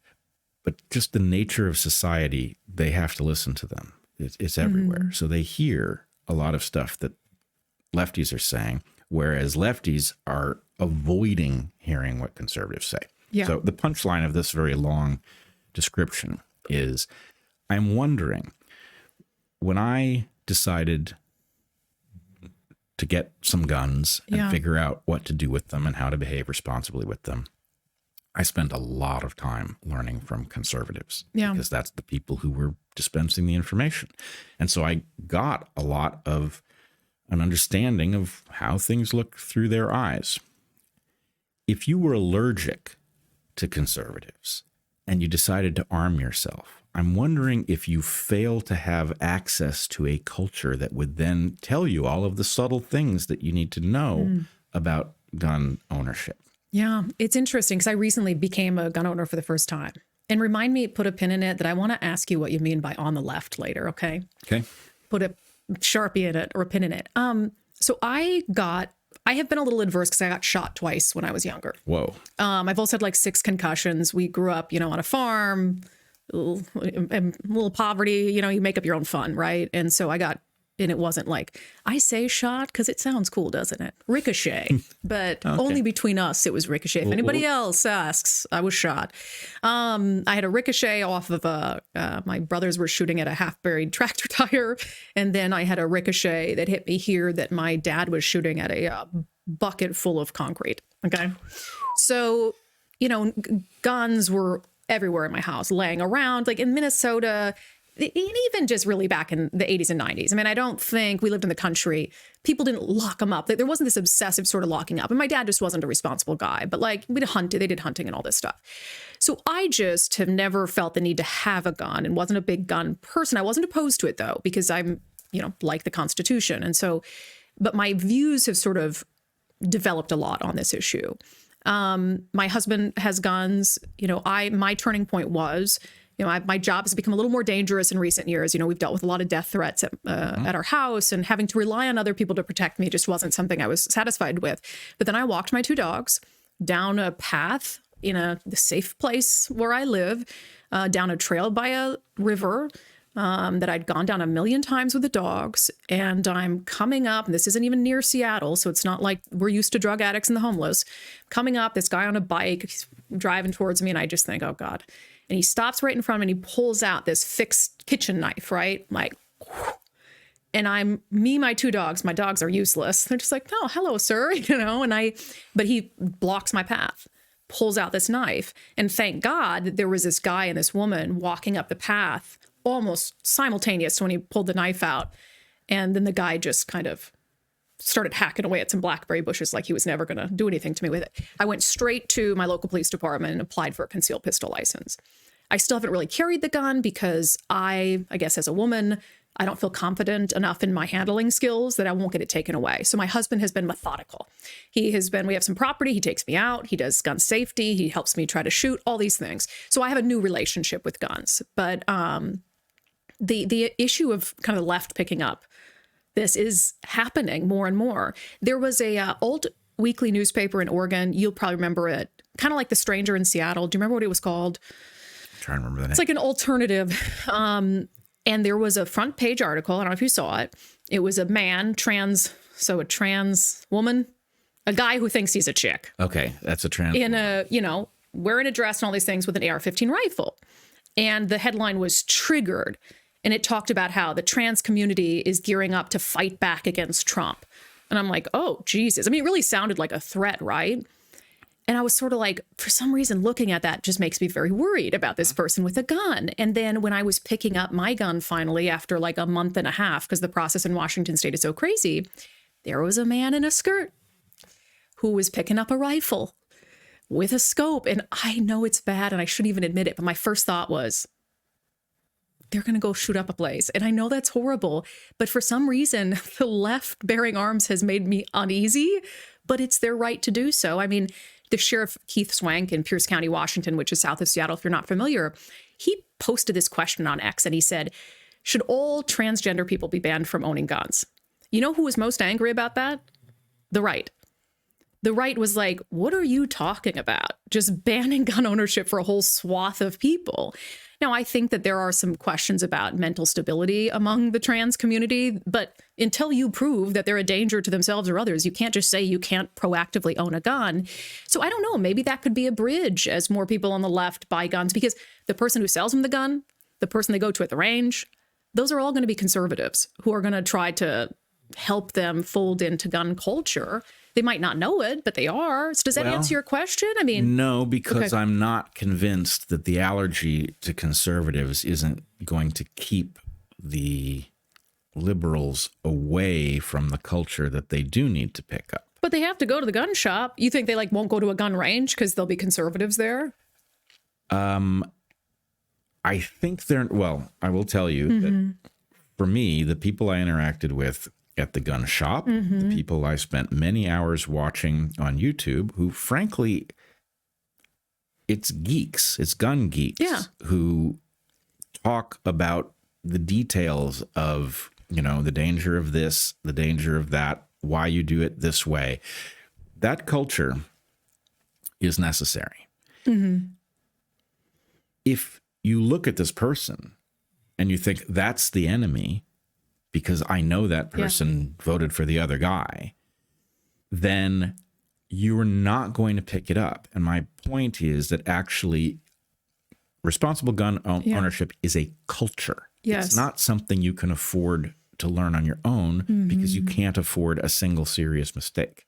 So I'm worried that the interaction will be minimal, and that in the absence of that I think the interaction would be useful. Frankly, it would be useful on both sides, right? To have the forced interaction on the basis that that you need to pick up this culture, you need to interact with, the people who sell weapons, all these things. It's a little cross. Are you asking that because, like, and I don't mean to speak about somebody who's dead because they can't respond or whatever. Are you asking that because Alex Preddy did so many unresponsible things with his firearm? Well, so he owned a firearm that firearm enthusiasts wouldn't even have owned. Well, I agree. And, that's a detailed discussion, which when I've tried to raise it has turned some people off. But even short of that, short of the particular, there's one feature of the particular weapon that I think is absolutely central for people to understand. And it doesn't involve the defect of this model, the famous defect. The gun doesn't have a safety, which means that your handling of it is risky, right? Especially if you have put a round in the chamber, which I don't know if he did. And there is some reason to think he may have. But in any case, going into a conflict zone with a weapon is dangerous. Once in a conflict zone, stepping into a particular interaction with an officer engaged in what I think is an assault against a protester, not a good idea. So I see recklessness there, and that is exactly why I'm asking the question. Yeah, well, because, and I'm not a gun expert, so I want to make sure off the front end, but I mean, if you are trained with a firearm, then not having a safety on a firearm is no big deal. In fact, people who are well trained prefer to have a gun without a safety. One of my key things when I picked one out is I told my husband, I want a safety on the grip. Yep. I just wanted some sort of safety. I didn't feel comfortable just having, because I don't feel confident with it. I'm not well trained with it. And I don't know Alex Preddy's training with a gun, but if it didn't have a safety and he was trained, then that's fine, because you're not going to put your finger on the trigger, right? But yeah, I mean, so. Well, but hold on. Yes. He's walking into the situation with a loaded firearm. Yeah. He's engaging in a confrontation with an officer. Yeah. The chances that he is going to end up being wrestled by this officer. I mean, it'd be one thing if he did the right thing and he made it clear that he was no threat at the point that, the officer was taking him down. If he had complied, that'd be very different. But doing anything that looks like resisting arrest with a firearm, if it had a bullet in the chamber, I would argue you can't be sure somebody's wrestling for I agree with that. Gun in the holster. The chances that they're going to bump the trigger are too high. They're not acceptable. I agree that I agree that the actions he engaged in with a firearm created a situation that could have gone wrong very easily, and obviously did. And it brings this element of uncertainty in for the ICE agents, right? Now we've got a person who's armed. What is their intention? But at the same time, in Washington State, I actually do believe it's illegal now to carry a firearm into a protest. I don't know if that passed. Yeah, I think around the Capitol, because they did it for the Capitol campus. There's certain areas where you can't have a gun, even if it's in protest, like your open carry, rights or whatever. And then Democrats in California also Gavin Newsom tried to ban carrying guns during a protest, and Republicans fought back, against that, obviously.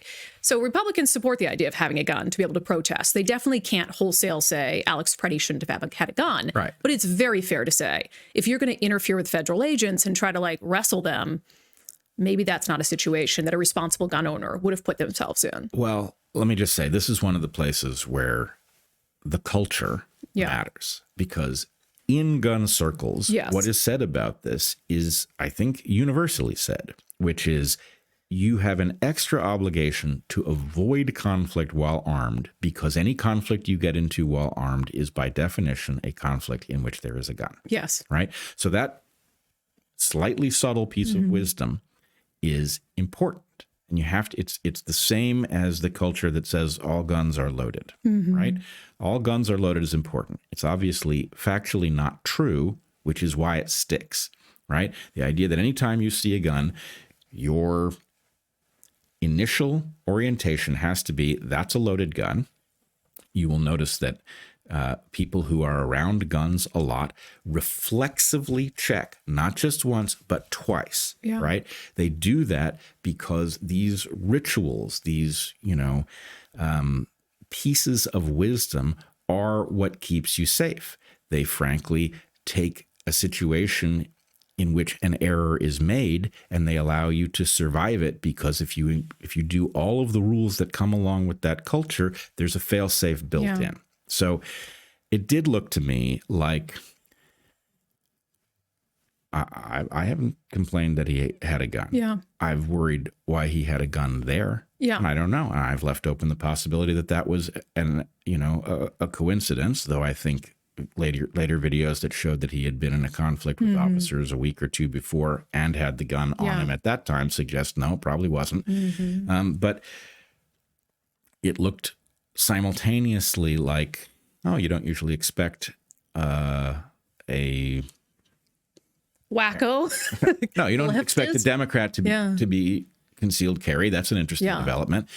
But you also would expect somebody who had armed themselves that way to really be well trained, and this sure looked like it wasn't. Yeah, I don't know a lot of conservatives that would have gone in armed into a circumstance like that. A lot of like my husband would never have done that, obviously. Yep. And so maybe you're right that, they want to have guns, but not the gun culture that goes along with it, because they tie this sort of like NRA, right wing, whatever to it. Well, there was a story out of, and I'll forget what state he's running for Congress in, but he was like exposed as a Antifa radical. And he was part of this gun club where all the sort of LGBTQ trans people would go and the far left militants would go, and they'd teach each other how to fire guns. And I'm sort of like, does anyone in that group actually know anything about and maybe guns? You training each other? Maybe they do. Yeah. And I will just point out there is one exception that I am aware of. There's a guy named Madge Ture who runs an organization called Black Guns Matter. And his basic point is Black people need to be armed. Yeah. And I'm going to pass on the responsible culture of gun ownership, right? And strikes me as the right model. What you have is somebody who is highly knowledgeable and responsible.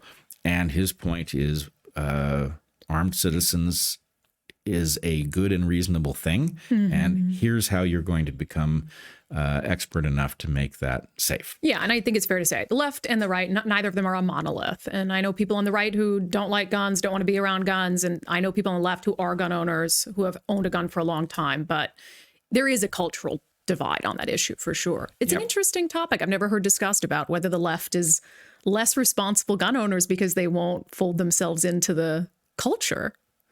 Right. Well, let's put it this way. I hope that if probably they don't listen, which is a mistake because, as you've discovered, I'm a liberal and I have a different perspective. And that's always worthwhile to see when somebody who shares some or all of your values has arrived at a different conclusion. Yeah. But I would implore them. It's a realm in which you can't afford a serious mistake. I agree. And the way you avoid a serious mistake is benefiting from the wisdom of that accumulated culture of people who have thought about every mistake conceivable ad nauseum and know how to describe them to you in ways that make the right way to deal with it intuitive. Maybe that's how everybody bonds. Maybe that's how we fix society. We bond over guns.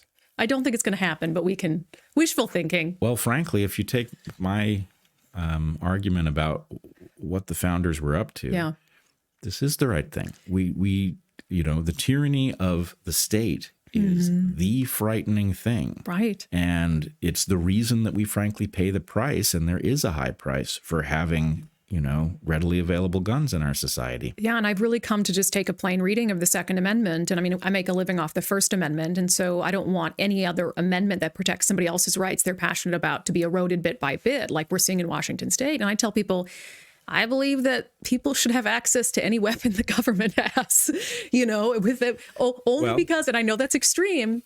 If you don't like it, then change the amendment. There's a process to go about doing it, but nobody wants to go about that difficult process of changing the Constitution. But to me, it's about being able to fight back against tyranny. They had to cobble a bunch of guns together and hide them under haystacks until they needed them, and they ended up needing them, right? And so they recognized that point might come for us too, but I don't know. I just have a very plain reading of it, and the way that we're seeing Second Amendment rights chipped away in states like Washington and California and elsewhere is really scary stuff for anyone who wants to talk about totalitarianism and dictatorships and fascism. It's like, well, you're letting the government strip us of the one thing that would actually protect us from all that stuff. Right, exactly. Now, do you want to talk a little bit about, there are a couple of bills that are we should. In motion in the state of Washington. One of them is HB 2320 and the other is HB 2321. Yeah. You want to describe what's being proposed? Yeah. So these are a pair of matching bills proposed by the same Democrat with some Democratic co-sponsors, no Republican support. And on its face, it sounds not so scary because these have to do with 3D printing guns or the components for guns. And I get it. Like being able to always 3D printer, print a gun, get past a security checkpoint or something. I understand the concern about 3D printed weapons. But the concern Democrats have is they want everything to be traceable. They want a society where they know where the guns are. They want it registered. They want to know where it's at. So eventually when they decide to take them away from us, it makes the job much easier. But the scary thing about this bill, there's twofold. So one basically makes it a crime to print these guns. And then the other one regulates the manufacturers of the printing machines. Yep. Okay.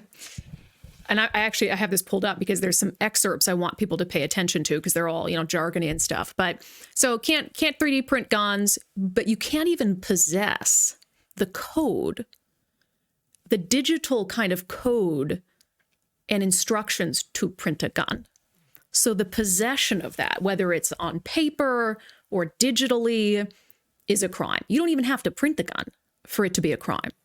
And then the other bill, the companion bill, is for the 3D printers. Before they're sold, they have to manufacture somehow a kill switch if someone tries to print a 3D gun or a component for a 3D gun. A component, right? And it's like a built-in kill switch. Who is the kill switch regulated by? Who's compliance regulated by? The Office of Attorney General. That's some scary stuff. And the other thing, there's just this was a section I had pulled up. So the Attorney General, there's always lines like this in bills. Whenever you see a line like this in a bill, it should, no matter what the bill is, it should scare the hell out of you because it's basically an open-ended carte blanche for politicians. So this has to do with the 3D printing regulations on the manufacturers of the printers. So it talks about how the Attorney General, in consultation with research institutions, government agencies, or any other organization the Attorney General deems appropriate, shall adopt rules and regulations to establish standards for equipping a printer with the blocking feature required by this section and for providing the attestation required by this section. So basically, the Attorney General is going to come up with the language for the manufacturer to attest that they have installed this blocking feature. And then it says this: the Attorney General may adopt rules and regulations for any other processes the Attorney General deems necessary to carry out the provisions of this chapter. It's a blank check to basically say anything else like that could be the Attorney General gets to know who has a 3D printer, what they're using it for at any time, reports back to him. It's really scary. And then the other one I wanted to read is it's if you're caught with one of these digital blueprints or you've printed it off, you are guilty until proven innocent, that your intent was to manufacture a gun. It says, if you're caught with a digital firearm manufacturing code for a firearm, it creates a rebuttable presumption of an intent to unlawfully distribute the code or manufacture a firearm in violation of this section. So it's a rebuttable presumption, which means the presumption is that you intended to sell that, distribute it, use it to illegally make a gun. And to me, that's a glaring First Amendment issue. Oh, yeah. I mean, I should be able to have a copy of the Anarchist's Handbook or whatever it is without the government putting me in prison. Right. So and it's scary. Rebuttable presumption means the onus is on you to prove Yes. you did not intend to distribute or employ it. Right. So this is all frightening. Crazy. And we haven't even touched the fact that it is inconceivable that you could properly equip these printers to successfully recognize a gun or a component of a gun. Right. It can't be done. No. So, we are jeopardizing innovation and manufacture in the state of Washington. Maybe we're going to be jeopardizing the availability of printers, because I don't know what liability the printer manufacturers are going to have if their code isn't sufficiently restrictive. But the thing is preposterous. It reminds me a little bit of the fact that in Great Britain, there are regulations on knives. Now, knives are dangerous. Yes, they can be used to murder you, and it happens. But you can't regulate a society at that level, right? This is a encroaching tyranny to solve a problem at a level that A, you couldn't conceivably solve it, and that B, it is unwise to try because the cost you will pay is so high for doing it. So the reflexive understanding or failure to understand guns on the part of the Democratic left is so profound that it is deranging, and it is causing policy recklessness that we're going to suffer for in ways that we don't even understand. Well, and it's not about public safety. It's absolutely not about public safety. It's asinine, this idea that, we're doing this to keep the public safe, because they're doing the opposite of what they would do if they want to keep the public safe. I mean, for instance, they want the splashy headlines. They're going to ban high-capacity magazines. They're going to ban, quote-unquote, assault weapons, which account for such a small fraction of the fatal shootings in America. If they were really about regulating the guns most used, it would be handguns, right? And so that's just stupid. They do it for the headlines because school shootings are bad, and that's usually used in a school shooting, but totally disproportionate.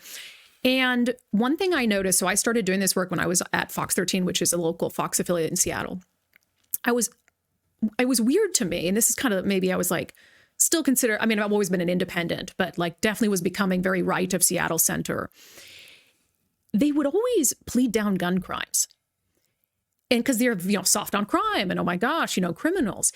And I covered this story, it's not too many years ago, where this guy, had a girlfriend here, moved across the country together, wasn't working out. He was abusive. So she moved back. Well, he stalked her across the country, and he executed her in her new apartment she was moving into south of Seattle. I covered this case, and the parents had called me because they were about to give this guy 7 years in a plea deal.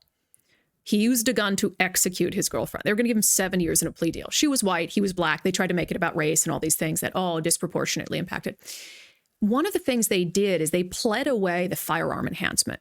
So in the state of Washington, if you use a firearm in the commission of a violent felony, you're supposed to get a firearm enhancement, which is 5 years hard time.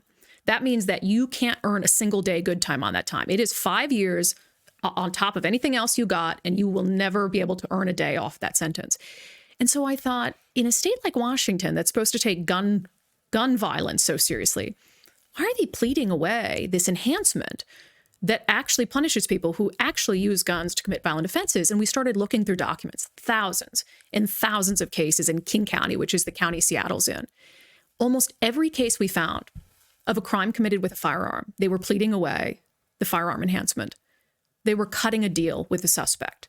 At the same time in Olympia, they were introducing bills. One of them would have taken drive-by shootings off the list of crimes that are aggravated murder. So they wanted to reduce the punishment for drive-by shooters who murder someone. So I'm like, wait a second. You're passing all these laws because you say gun violence is a problem and we need to control guns. And then you're letting the only people who actually have a problem with firearms off the hook. That tells you everything that you need to know. They just want good law-abiding citizens to be restricted in their gun ownership, and they want hell on the streets so they can have another excuse. People feel so unsafe. They can have another excuse to control people's lives. Well, this is the concern amongst conservatives is that many things are used to justify an eventual radical reduction or total elimination of guns from the populace, which then does raise the question about how much more vulnerable we are to tyranny of the kind that we've seen in Australia, in Britain, or worse, right? As bad as tyranny is in those two places, it's far better than it might be so far. That's why so many conservatives have boating accidents. I've heard that. Yes, very common amongst conservatives. Yes. Now, trying to figure out how to address it. The pattern is that if the hypothesis in conservative circles is accurate, that something is attempting to justify the elimination of some or all guns, then you would expect exactly the pattern that you're talking about. The violence is useful as part of the argument for why guns have to be taken away. So the attempt to reduce the actual violence is anemic. Whereas the portrayal of the violence is not only accentuated, but it is, in my opinion, divorced from reality in the following way. As an ardent supporter of the Second Amendment, I believe that a discussion of the impact of guns has to include the high price that we pay for readily available firearms. Sure. That is part of the equation. But I don't take anybody seriously who's not also willing to talk about the contribution to things like mass shootings of SSRIs. I'm not telling you what that contribution is, but I'm telling you, if you want to talk about the guns and you don't want to talk about the contribution of mental health issues, if you don't want to talk about the number of trans people who have been responsible for recent shootings, if you don't want to talk about the contribution of SSRIs, not only to mass shootings, but also to suicides, if you don't want to talk about those other things, it's because you have a political agenda and you're not really interested in the violence that you want the rest of us focused on. Yeah. All of it has to be on the table. The contribution of the guns is part of it, but it is by far not the only component. And we have to talk about all of these things. And to be regulating 3D printers as if you're serious about gun violence, when in fact, when gun violence actually happens, you're not serious about prosecuting the people who are engaged in it in a way that is, sufficiently deterrent, then this is not that discussion. No, and the public has been dragged in as if, we're fighting to protect our children. And the answer is no. The people who are interested in focusing on one side of this issue and not the others are demonstrably not interested in protecting children. If they were, they'd want to talk about all of it. Yeah, 100%. I mean, everything. And but if you're interested in protecting children, but you also support politicians who support the mutilation of children, that's an issue I just cannot abide by, which I just lose my mind over. But yeah, I mean, if I'm a reasonable person, I think. Can you call yourself a reasonable person? Is that allowed? You can, but an unreasonable person would definitely do it. Oh, okay, great. Well, then take it how you want it. I'm a reasonable person. If we were doing everything, if we were enforcing all the laws on the books, and there really was teeth and punishments and all these things that were sufficiently, as you said, sufficient to stop the behavior, and we were still dealing with a lot of crimes committed with a gun, I would sit down at the table and say, what is not working here, right?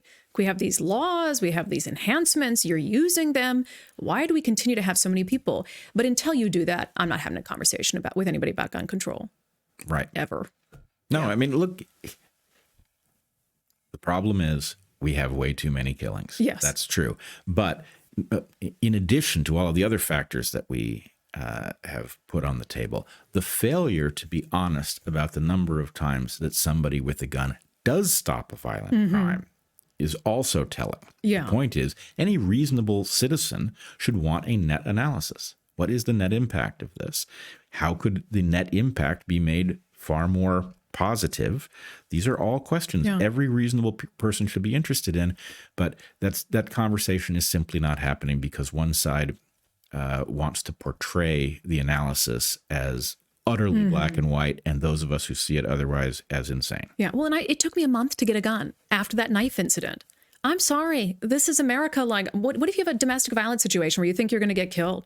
And now we have all these police departments in these blue states that are dramatically understaffed. And I think this is all by design, too. I could get into my conspiracies about it. But, you have life or death emergencies sometimes with Seattle PD that takes them 11 minutes to get there. Imagine being raped and it takes police 11 minutes to get there. Imagine being, shot and you're bleeding out. It takes police 11 minutes to get there. So people who need to protect themselves against rising rates of crime, low police staffing, there's more reason than ever before to be armed. But it took me a month to be able to go through the process to get a firearm in Washington state. And starting, I believe, in 2027, I'm sure somebody will correct me, you don't have to go and take training. Even somebody who's owned guns for their whole life, if you want a new one, you have to go take training at a range. And it's all designed to make it so prohibitive and so time intensive to arm yourself that you don't arm yourself at all. And I'll also just point out, and you can check the statistics on it, since Washington state banned the sale of so-called assault weapons, and since they banned the sale of so-called high-capacity magazines, which is any magazine that holds more than 10 rounds, shootings have gone up. The instances of individual shots fired, so if it's one shooting, you shoot 5 bullets, more shots fired, homicides have gone up. So those laws, which you said were going to make us safe, I don't know if it correlates, but certainly there's not less gun crime. It was certainly not effective. It was certainly not effective. Yeah. That's fascinating. All right. It seems to me that there are a couple other questions. I had one question. Maybe the two of them are going to end up being two sides of the same coin.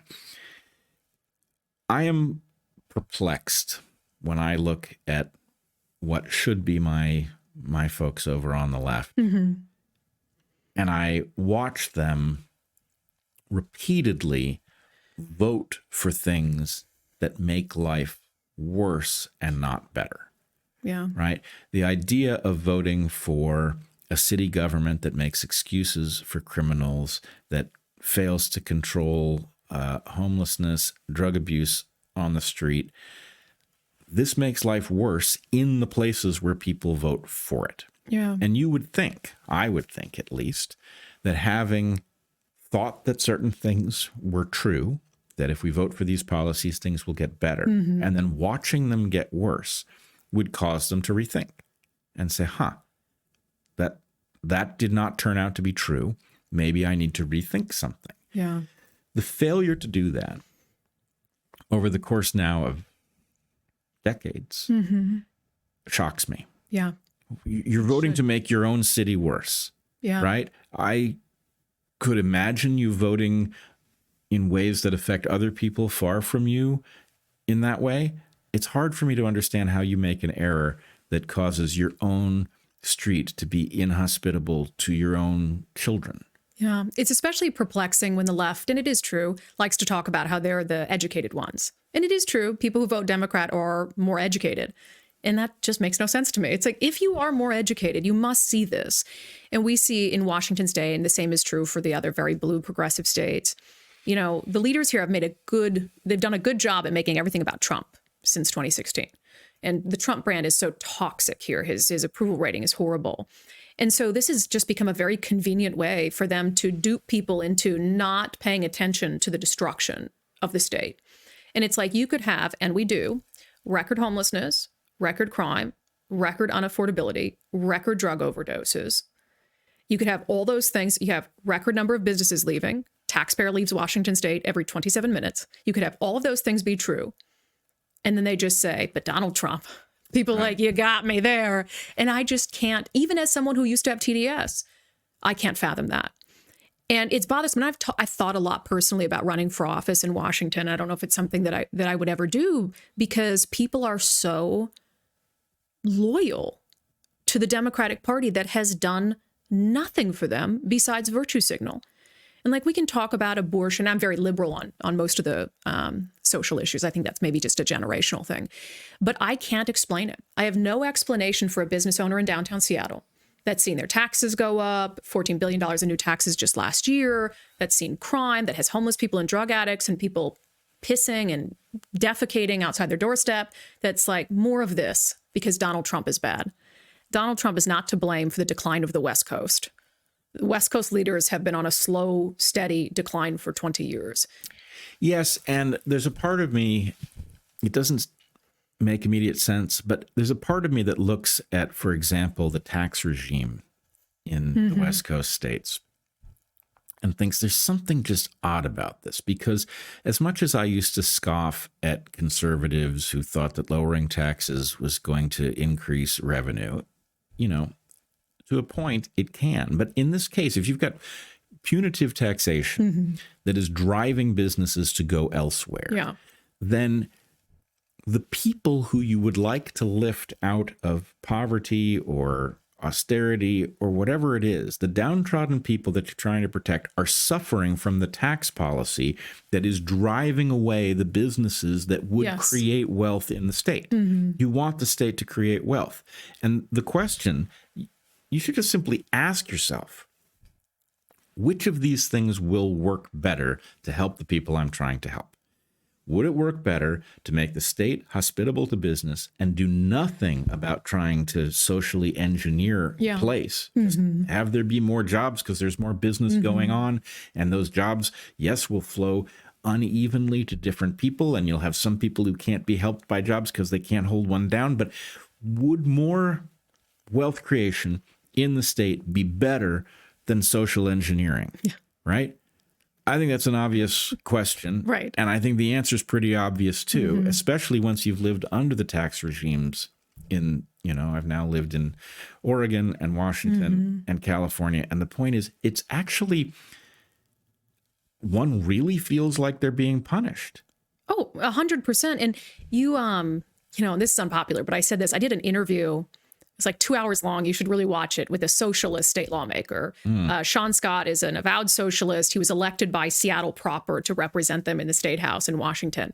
For whatever reason, he agreed to come do an interview with me. And the clip you might have seen, because it kind of went everywhere, was I asked him to give me a good example of socialism. And do you know what he said? I know what I would have said. But well, he said Cuba.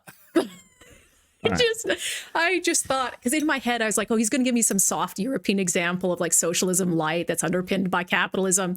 No, he went Cuba. And I was just stunned. And I thought, Sean, people like die on rafts to flee from Cuba. How could you? So this is the mindset that we're dealing with. I mean, he said during this interview, and look, you could say, well, this is just one. No, he represents Seattle. He said that it would be better to get rid of Amazon and replace it with a collective of workers that could replace what Amazon does. So you're dealing with like a very broken mindset. There's so many concrete examples of taxation that make no sense. For example, Seattle has something called the Jumpstart tax. It's a tax on high-paying jobs. So I think it's over like 120,000. I might be a little off on that. You basically get taxed. So it's really meant to focus on the Amazons and the tech. So these are the same people who say, pay a living wage. Then it's like, well, not that much. If you pay people that much, we're going to tax it. And it's scared jobs out. Amazon immediately announced we're moving 10,000 jobs to Bellevue, which is a more affluent suburb of Seattle. And so now 10,000 jobs, and people fail to understand what goes away with those nice high-paying jobs. Well, you need less coffee shops when the jobs go away. You need less, gyms. You need less dry cleaners. So now you've all screwed over with your virtue signaling the people you say you're trying to help. Right. It doesn't. And if you thought this was true, then you should detect that it didn't work and you should change course. But what's your example of good socialism? The fire department. Oh, no, look, I thought we were going with the country, but okay, go ahead. My real argument is this.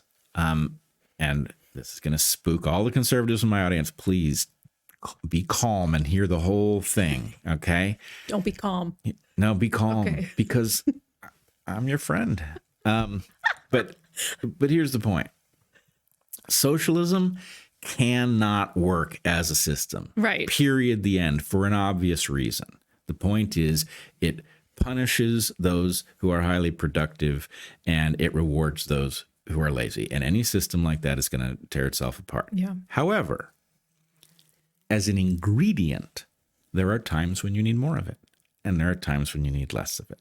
And the fire department is a great example. It's a wonderful thing that you can pick up the phone and you can have highly trained, mostly dudes, but whoever is highly trained and capable of doing the job, show up and bail your ass out because something went wrong, right? That's a good thing. Yeah. And it didn't used to be this way. It used to be done by the market. You used to have to buy fire services. So my feeling is, hey, well done. This is a good example of where this is something we want. We can talk about what role it should be playing in education. I now, as somebody who would have supported almost any investment in education, and am now spooked as hell at what it is that we're disguising as education and funneling into people's heads in public educational settings. But nonetheless, do I think the idea of us collectively investing in the upgrading of the population by giving them skills and insight and bringing them into the good parts of our culture, I think that's a good idea in principle. I don't trust any of these people to do it. Yeah. But it's a good idea as long as there's a path out. I mean, we could segue to education, but I just have to take umbrage with the firefighter example. As you know, much as I love our friendly neighborhood firefighters, and when they have to take their shirt off to resuscitate a tiny kitten they rescued from a tree. Sign me up. Does nothing for me, but sign me up. Okay, whatever you say. But I mean, Palisades. Tell me that the socialist firefighters worked in the Palisades. I mean, Rick Crusoe only saved his shopping centers in there because he had private firefighters. He could come in and save all these things. I mean, that was a failure of the government from the top bottom, not to have, the water available and all these things. It wasn't the firefighters at an individual level, but, a poorly run government with its socialized fire department sure let the Palisades burn to the ground. Okay. I think this is the perfect example, because the basic point is, what does it mean to say, that the fire department is a good example of socialism as an ingredient properly applied? Well, it doesn't mean that I want to see a lottery for who gets to be the firefighters. Yes. I want to see a meritocracy with respect to who gets to be the firefighters and who gets to be the fire chief. Yeah. Right? Like, I don't need a black queer fire chief. I think I'm fine with it if this is the most qualified person, but I want the most qualified person to do that job, and I want that person screaming bloody murder if the state is undercutting them by not allowing them to have the water that they're going to need in a perfectly foreseeable fire or something like it. So, again, it's an ingredient, right? Salt is an ingredient. Do I like salt? Yes. Do I want to eat salt? No. I want the right amount of salt, right? And the right amount of socialism is the same thing. There's no right amount of socialism, but I get your point. There's no right amount of socialism unless it has its shirt off and is rescuing a kitten from a tree. Okay. So, and to my earlier point about the part of the collapse that the right is not taking responsibility for. Yeah. And I will just, this gets to the question that I think we should close on. Yeah. You wanted to know how the hell I could still be a liberal in light of all that I've seen, and I wanted to answer that question for you. The first thing to say is, if you don't like communism, then you have to figure out how to address the problem of civilization so that communism does not keep evolving on you. And my point would be, every time you lean too heavily on the free market, it's going to generate chronic losers who are going to want to overthrow your system. And if you generate enough of those chronic losers, they will, and they will do so in the name of communism, and it won't work. And we can't afford to have that as a cycle. So I would argue the very best way to run a civilization is to immunize people from truly bad luck and not immunize them from bad decisions. Right? If you have truly bad luck and you are facing, ruinous medical bills, having nothing to do with what you chose to eat or how to live your life, you just had bad luck. There's no reason in the world that burden should fall on you. We should distribute that burden, right? Because it could just as easily have been any of the rest of us, and none of us want to have our families wiped out over this. On the other hand, if you are choosing to do things that result in your misfortune, that's nature's way of teaching you how not to do those things anymore. And so we need to do a good job of protecting people against truly bad luck, and we need to stop protecting people from bad decisions, right? If you do that, then I don't think you do create a chronic class of losers who want to overthrow your system, because it becomes possible to take yourself from where you are and to elevate yourself. And that's really when society works best. We create the most wealth, not when a tiny number of people are really well armed to compete in the market and other people can't figure out how to do it, but we all benefit. We get richer when the maximum number of people have the tools to compete in the market, and they have access to the market, and they have an incentive to do it. Yeah. Right?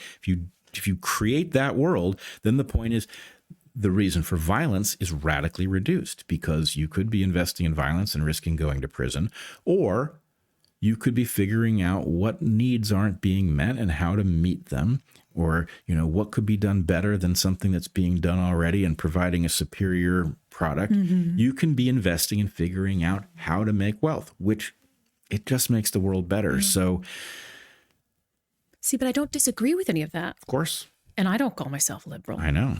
But it's interesting because I guess when I look at that, I think of it for different reasons. Society benefits when somebody, I love the way you put that, with bad luck, right?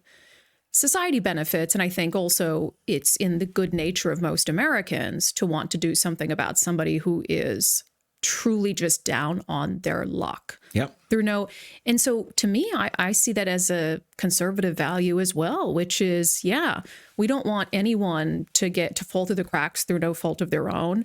And the ultimate drain on society, and if you want to look at it from a tax, from a monetary perspective, there's less of a drain on society if we can give them a hand up than if we just let them fall deeper and deeper into ruin, turn to crime, do all these things. I think I want to know why you say on the left or liberal at all.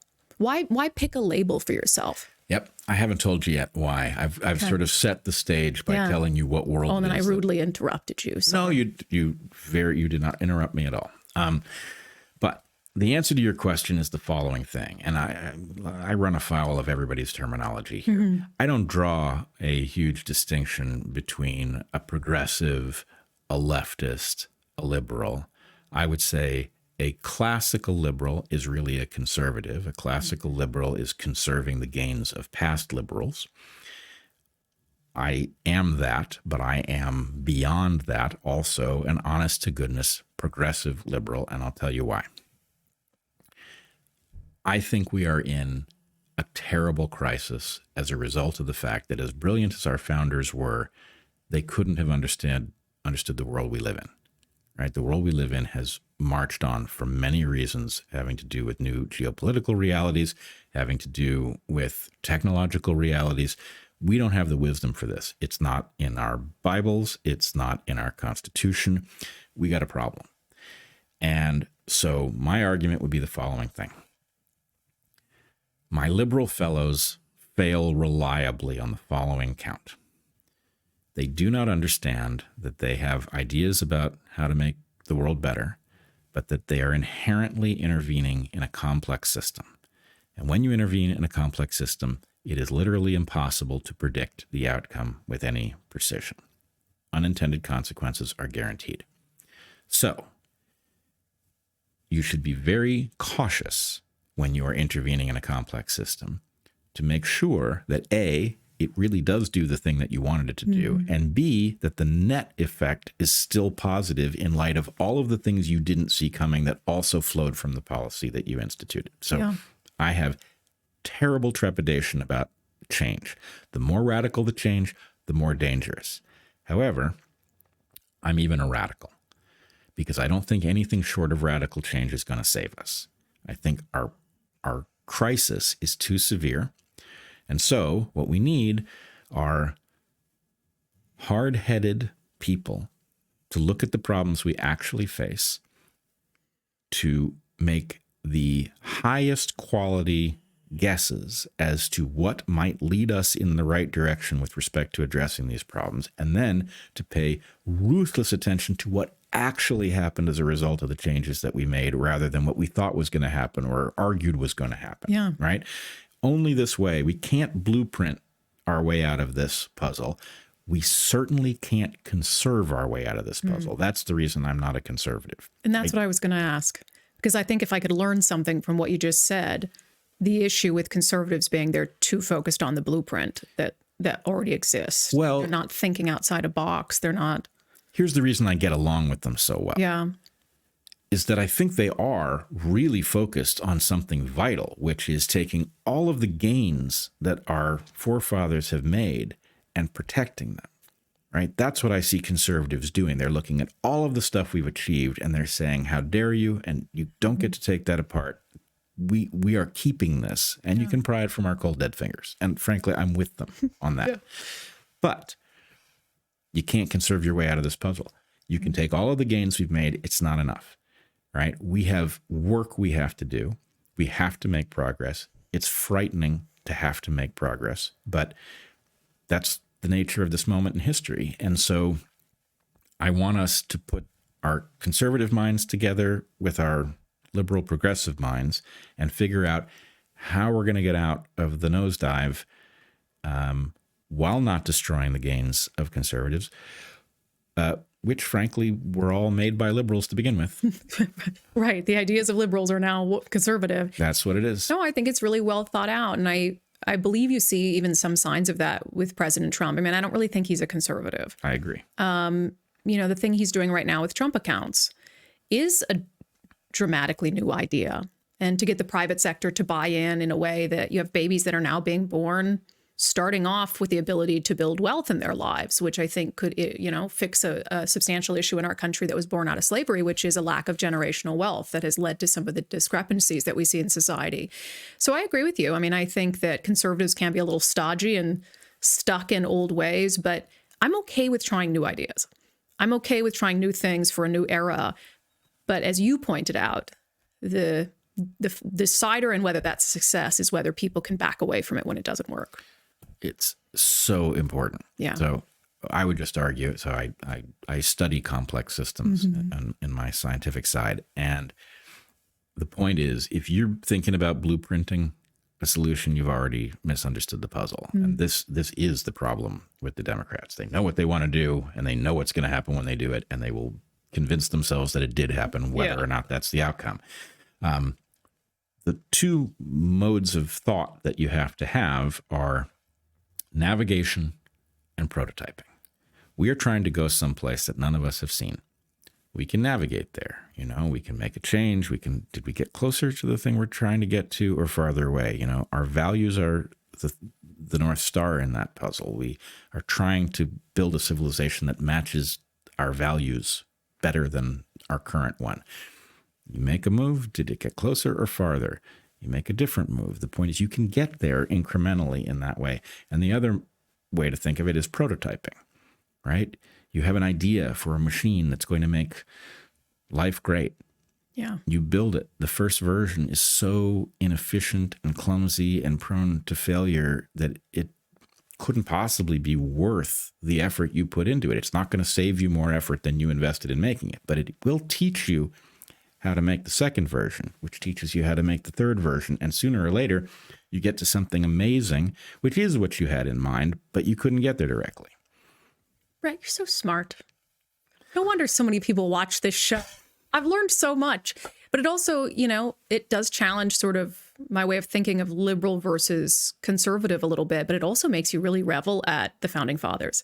Because that process you're describing there, and you talk about, how smart they were. I mean, think of us trying to do that now, and they did a pretty damn good job. Amazing. At navigating. And they didn't even really have to. I mean, they did something nobody'd ever done. And for the most part, it's kept us whole. It has. It's pretty cool. And, I'm far from the first person to say this, but they would likely be shocked at how little we've changed the system in light of how different the world is from the one that they knew. Yeah. And I think maybe their biggest error was in sort of echoing the Ten Commandments with the Bill of Rights. They made it more sacred. And as much as I think we need to completely honor the things that motivated them and the objectives that they set forth, they built a document that can't possibly keep up with the pace of change. I don't want to give up any of the rights in it, but we need to start thinking about how to build it out. And I mean, that's frightening. I don't want to. Don't make it too easy. We would be in quite the predicament, I think, if it, in the last 5 years, especially, if it had been too easy to change those foundational documents. Oh, yeah. We're not up to it. The population is not up to it. I think you're up to it, Brett.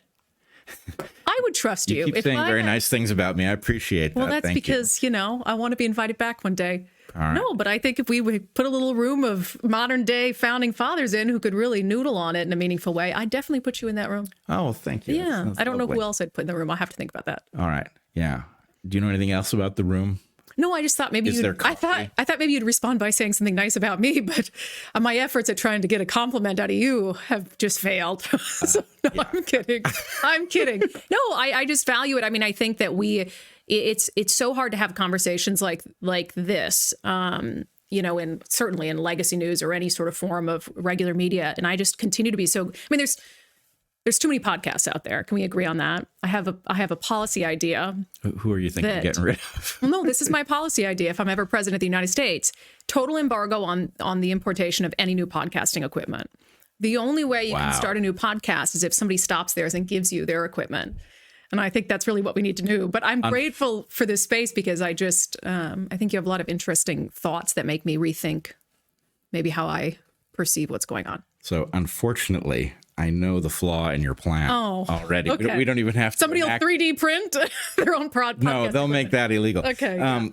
Here's the flaw, is that along the way to building a podcast, you inevitably make so many equipment errors that every big podcast has a closet full. I could start 3 other podcasts with the microphones that don't quite work. Yeah, it's so... it would take a while to exhaust all of that built up equipment. There's a lot of it. Yeah. Anyway, it has been a real pleasure. I will think very hard about how to take compliments better and deliver them so that next time you come, I will be ready. Okay, good. But anyway, Brandi Kruse, it's been great. And good luck fighting the good fight here in the Pacific Northwest. Thank you so much.